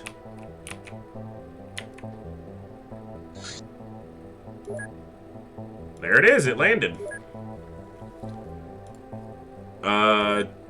You guys didn't get your gear yet, did you?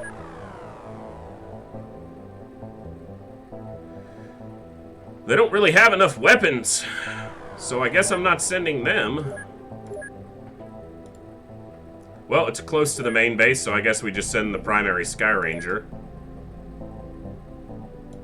With the fucking super squad, the super rookie. Such good stats on that rookie. If they die, I'm gonna be a little bit annoyed. This is gonna be a night mission, isn't it? I hope I have enough electro flares. I didn't even check. There's the stuff for the lightning. Oof. If it had landed slightly sooner, we'd have gotten that during the day. Alright, we got a couple electro flares. This guy's got fucking super stats, so... You can take that off, put that there, and pre-prime that, please. Pre-prime that, please. Pre-prime that. Now, if it turns out to be Ethereals, I'll have one of the other troops pick up a small launcher. If it turns out to be Ethereals, I'm gonna cry because it's a night mission. We're in a corner. That's a small benefit. They can't really be behind us.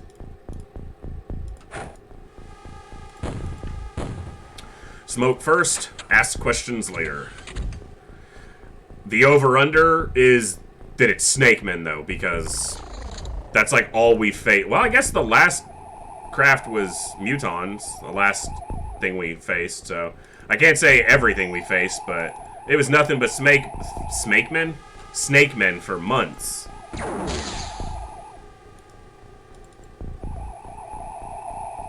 What the hell was that? I thought that shot came from over here, but it must have come from up here. It didn't hurt the tank, thank God.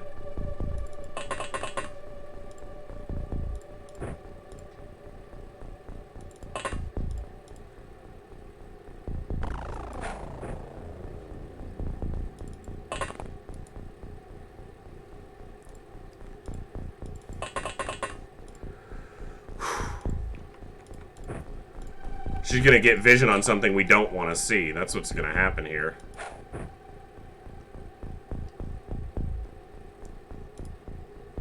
Oh, I have a small launcher still equipped on DeWitt, so I guess that's not the worst thing.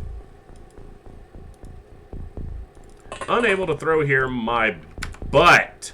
Why do you see them now? It is Ethereals! Ah! This is bad. This is very, very bad. Oh, this is bad. Well, start dropping fools. Whoa! First Ethereal seen, first Ethereal killed.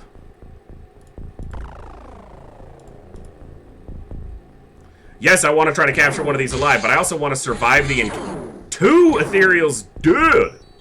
I want to survive the encounter more than anything else. It's like, yeah, I'd like to catch them, but I'd also like to be alive at the end of this encounter.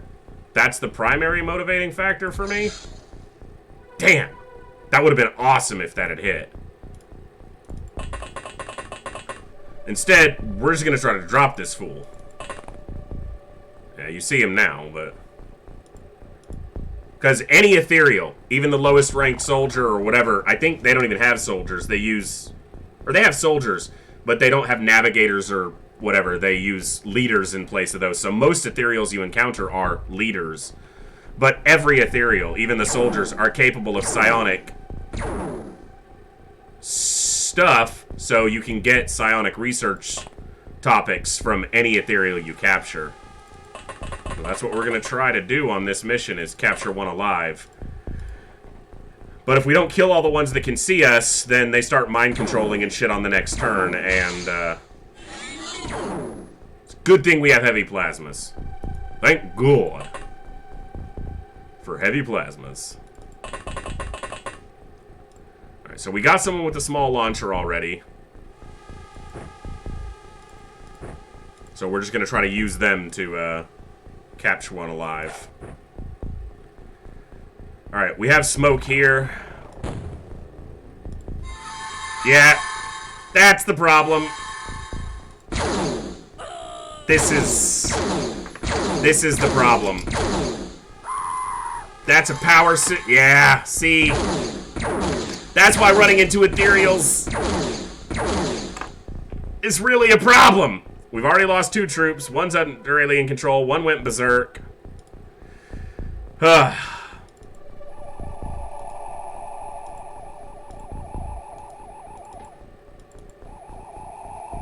now we're just going to try to make it through this mission.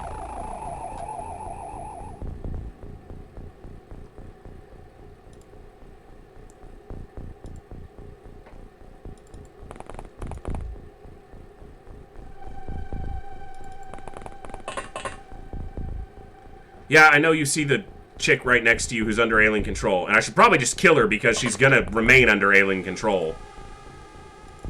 They also attacked him, which means he's got weak psi stats as well. You start killing your own troops, though, and people get really upset, but you're just a rookie. I'm not doing this. Like, I'm not doing this crap, so we're just gonna try to survive right now. They killed the guy with the small launcher, damn it. I guess I got another one with a launcher ready. There's no way you can get a shot on that guy, is there? And so because every Ethereal has psionic capabilities, you face multiple psionic attacks every turn that you're in combat with them. So our only goal at this point is just to get through this mission alive, if possible. And it may not be. We got a live one if we do make it, though. Of course, unlike an alien which drops its weapons when it goes panic or berserk or whatever, or unconscious, an Ethereal wakes up and he's still psionically capable of doing shit. Mind control, panic, berserk. So he's still dangerous, even if he's dropped his gun. So pretty much it comes down to this next turn. Now what you can do, in kind of a cheesy way, is at the end of every turn in which you still have control of your units, you just drop their weapons on the ground and use all their time units. So you run them to a spot and drop their weapon. Then the alien can't mind control them. And if they do, there's nothing for them to do. They have no time units and they're not holding a gun. But when there's still live enemies on the map, that is dangerous because they'll shoot you and you don't have a weapon. So, but we've knocked one Ethereal out. And we've killed 3, so that's 4. I don't know how many more there are, but oh, this is gonna suck. Yeah. Okay, there's at least one over there. Berserk is not the worst unless he kills someone. He didn't. Okay. We could make it out of this with relatively small losses. Like, relatively speaking, minor losses is still possible here. I don't even care about... Well, I want him to scout, though. I would just shoot it with the tank, because I don't care about, like, experience for the troops here. I just want to survive. But I need the tank to continue to scout. Please kill it. Oh my god, I really need you to hit. Good job. Like, I can't be doing this, let's miss 10 times on every alien.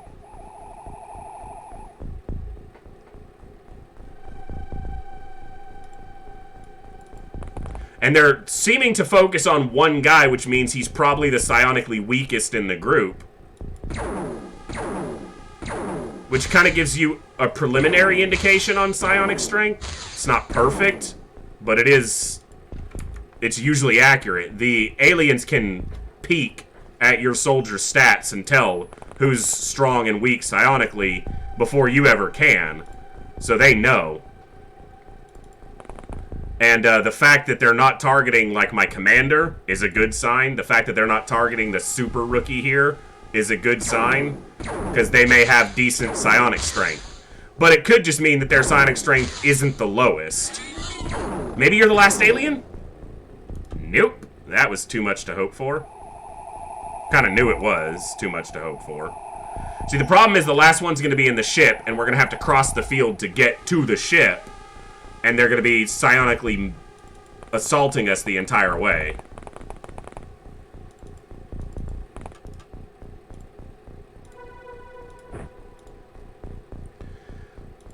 So, Chopra here, though he's a pretty solid soldier, seems to be the psionically weakest because they've continued to assault him. And, one of them was the one he's standing on went under alien control, indicating they were weak, and they unfortunately shot 2 other people. So, but the commander hasn't been psionically assaulted. My troops are regaining a lot of their morale, which is this purple bar. They've regained a lot of their morale as we've killed aliens without suffering more losses in the subsequent turns. Problem is, Chopra's gonna go berserk again and could very well kill 1 or 2 more people. Let's see. Okay, no more psionic attacks means we're probably down to just the last alien or 2, and they're not using their time units to assault us. They're using their time units to move.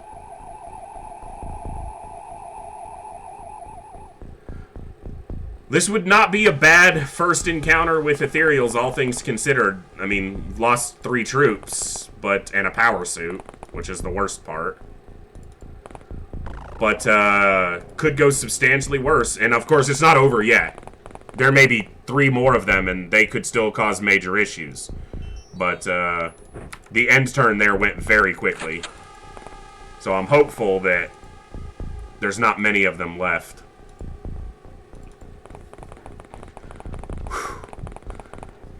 Yeah, 3 troops in a power suit on a night mission against Ethereals. I'd take that.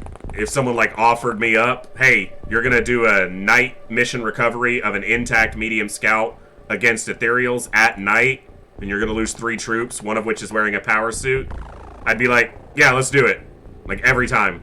I'm signing up for that. I am on board. Okay, we do see a troop. I don't know how the tank didn't see that Ethereal. I'm moving these guys apart because I'm going to try to have Chopra here regain a little bit of his composure by killing an alien. And of course he shoots an ally! Last one. That, of course. He shot the super rookie! That rookie had the best stats of any troop starting, and he shot him in the back of the head right before he killed the last alien. Murphy's Law of XCOM. We got a live Ethereal. That's what we need to take away from it. God, that sucks. Plemenov there had such good stats. All of these people had good stats.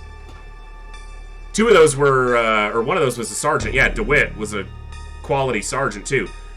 Plemenov had amazing stats and killed an Ethereal in the first time he shot his gun. But we got a live Ethereal. Psionic research is now capable.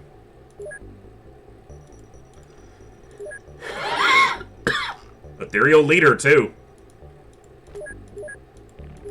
So, all in all, a very successful mission. And that's probably going to be right where we wrap up for the evening. It's right around time to wrap up the stream, and that's probably a pretty good place to wrap it up too. Man, can't believe he killed that rookie right before he kills the last alien. Like, in the process of shooting the last alien. Kills the best statted soldier we've seen this entire run. I mean, look at all these other people. They have such horrible stats. I'm about to sack a bunch of these rookies and hire more, because their stats are just deplorably low. We gotta look through these rookies, though, because this is where we found the standouts. Yeah, I mean, that's some good stats. Reactions are a little low, but a great sniper. Loya, same thing.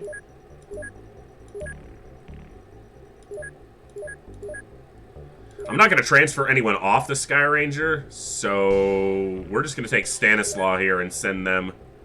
Actually, we need to find multiple troops because, like, 3 people died, so let's just check these. Akinsi's going to go. Puna can stay. Kong is gone. Kaminsky's gone. Sadiq is gone. Capdigo. So Santiago can stay. Okay. So we're going to sell and sack everyone but Puna and Santiago. And then we're going to purchase some more. Because pretty soon we're going to be filtering through for psionic strength. A lot. Once they get this, I'm going to go till that research is done, most likely. It's about time to call it, but let's roll a little bit longer and see what happens. Did I order regular grenades instead of smoke grenades at some point? Because that's the only reason those would show up there. Which means I need to check and make sure they have... Ethereal leaders. Scilab and the Martian Solution. Scilab.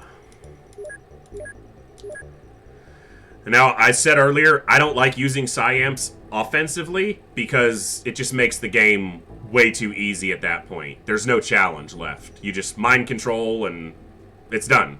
You win every time with no risk. But I will use the Scilab to determine the psi strength of my troops. And I won't dismiss troops that are low psi strength, but they'll go on to Sky Ranger 2 and they'll go into things like missions against floaters, against mutons, against snakemen.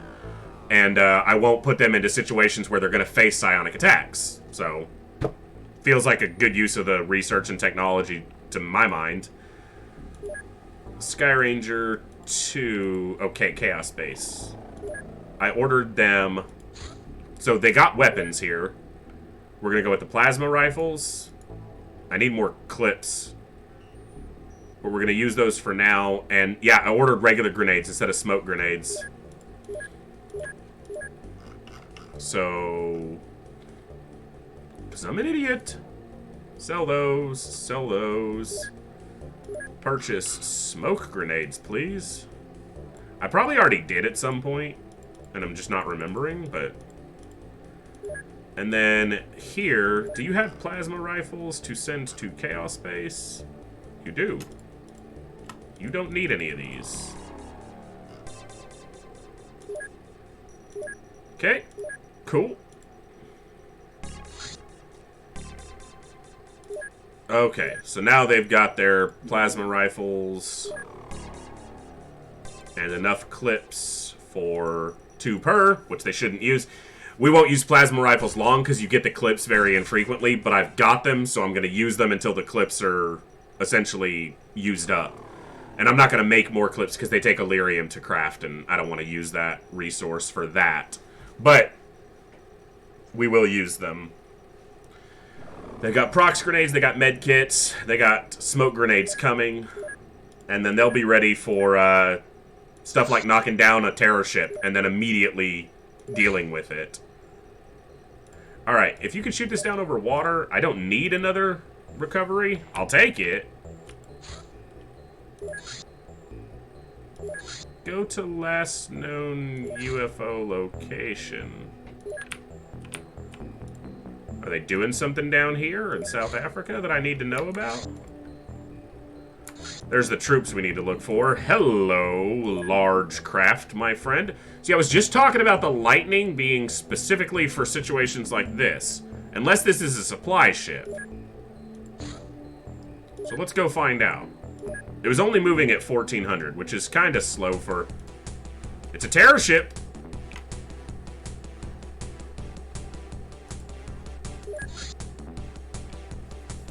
I'm not going to send the lightning out. I'm already engaged with it, so I might as well just shoot it down with this ship. Sucks because the power supplies aren't going to survive. Almost ever.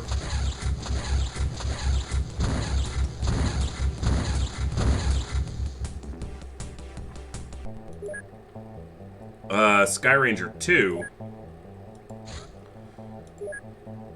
They're equipped. And I want to make sure that they have laser rifles. They do. Because if this is an ethereal terror ship, it'll have sectopods. And I need laser weapons to deal with those. And we have them. So, we got alien grenades. We got heavy plasmas. We got electro flares. We got a tank laser cannon, which is good for sectopods as well. And everybody's in a suit of armor. Still no psionic training, so if it is Ethereals, there's F all we can do about it. Oh, Sky Ranger 2 is coming from relatively close this time, too. Well, I guess not that close.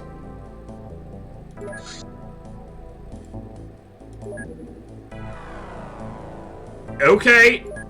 They were definitely doing... This might be base construction down here.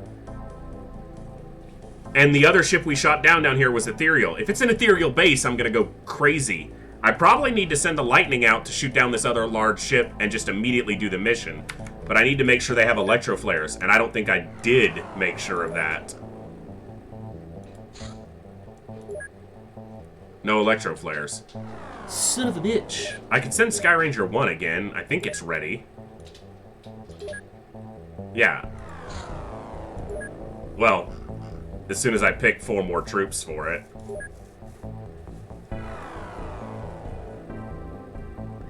Alright, we'll send another interceptor. We'll just shoot it down. Well, we'll send another interceptor after this one. You redirect to the large ship. Sky Ranger 2 is already en route for the other. And Interceptor 4 can come out here as well, just to be in the area. Because if we're seeing this many shit...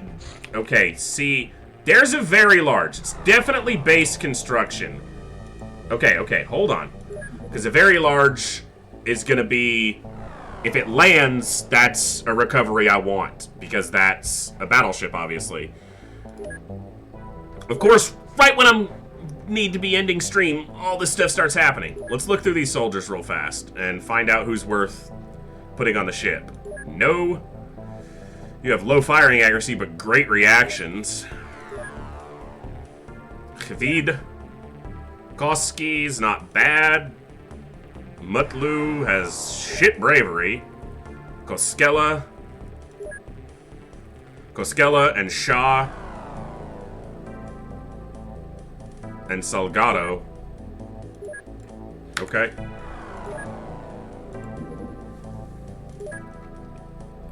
Koskela, Shah, Salgado. I need one more. Pretty good. Low reactions. Raw. And Griffith is actually better than some of those other ones.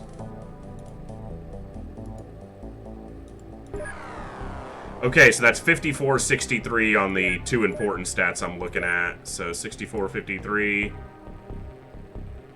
Did I say that right? 63. 54-63. Salgado can stay. Shaw is pretty good. I mean, he's got good stats, but... I guess he's just flat better than Raw. I could spend forever just min-maxing who to take here, but that's really good reactions. Okay, do I have armor for you people? Yeah, I got some armor. You're only getting personal armor. I'm not doing this shit again, losing power suits on rookies. Alright, to the front, rooks. Sounds like we got a lot of activity kicking up. We got a battleship, we got a... terror ship that we shot down that Sky Ranger 2 is en route to. We have a small ship. We have a large ship that are being pursued by interceptors. We have a very large ship that we're hoping will land. I could try to shoot it down with the Firestorm, but it's almost definite that it destroys the Firestorm. So that's just a waste of Illyrium. And if we shoot it down, we probably don't get a power supply.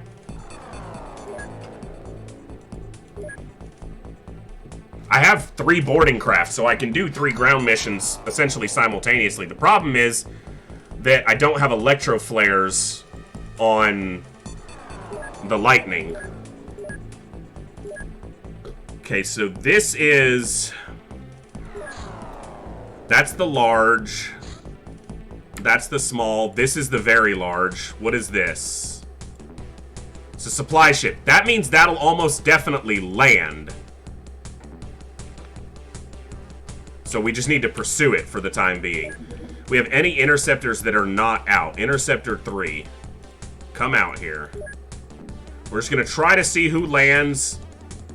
Okay, I'm pretty sure that was the battleship. Damn it. That could just be because we lost visual. Because they were outside radar range. We could shoot down this supply ship. I'd rather try to get it to land. Okay, there's a small on the ground. Very large on the ground. Okay. So, Sky Ranger 1 goes to the very large that's on the ground. Okay, I need to see which one of those... 17 is the battleship, right? Yep. Sky Ranger 1 goes to the battleship.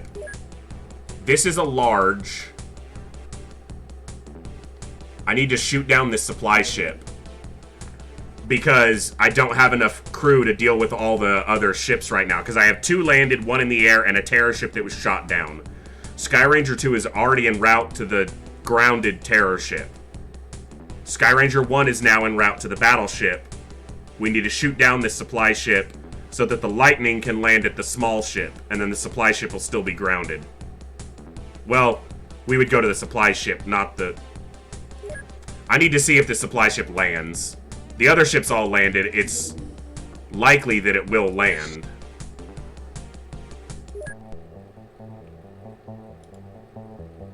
Like, this needs to land.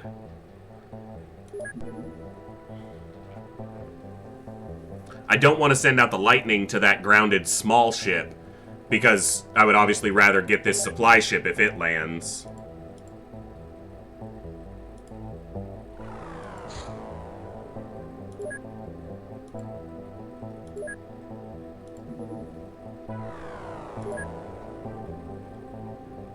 You stay over that small ship. If it gets up, shoot it down. I'm probably not going to do another mission. There's another small landed ship. I'm probably not going to do another mission tonight. I'm just going to try to stabilize everything that's happening, and then we'll be going right into a mission on the stream tomorrow night. I don't know if I should shoot this down. It's gonna land. And if it's a landed supply ship, that's like guaranteed profit. I should probably send the Sky Ranger to a grounded ship, and then I'll still have a chance to get this terror ship, or I could send the lightning to it. That supply ship has to land. Everything else is landed. What are you doing? See, that's the problem, is if I don't stabilize this, I'm going to run into a situation where I'm ready to start a mission. Okay. So I got to just save here and call the stream. I'm already running a little bit over, so... let's save so this music stops, even though I love it. So what we have is... we shot down a terror ship. We have 2 small ships that are grounded. They've landed. We have a supply ship that we're pursuing that we could shoot down, but we're trying to get it to land. So we currently already have 4 things on the ground that we can go to. 3 grounded ships and a shot down terror ship. And we have another supply ship that's in the air. So 5 total things and only 3 transports. 2 of which are already sent out. Sky Ranger 1 is going to the battleship. Sky Ranger 2 is en route to the terror ship, but we can redirect it. And we probably should send it to one of the grounded or one of the landed small ships, because that's a guaranteed power supply recovery. And the terror ship that we shot down should stay on the ground for potentially long enough for us to refuel and send another Sky Ranger back. Or we can send the lightning if we think that doing the terror ship that was shot down could get us better resources than one of the small ships. What we're waiting on is the supply ship we're pursuing. If it lands, that's where the lightning goes, because that's going to be 3 guaranteed power supplies. Now, the real kicker for all of this is that the last ship I shot down in this same area was an Ethereal ship. And if all of these are Ethereal ships, these missions, these ship recoveries could go really, really badly. So, tomorrow, we're going to be starting at the same time, 7 o'clock Central, U.S. time, and we'll see how it goes.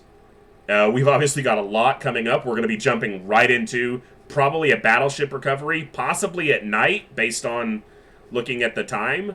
And so that could be interesting. An ethereal battleship recovery at night.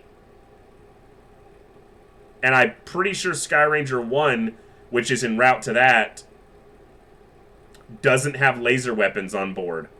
And they also have a hover tank plasma instead of a laser tank, meaning sectopods are going to be a little bit harder to deal with.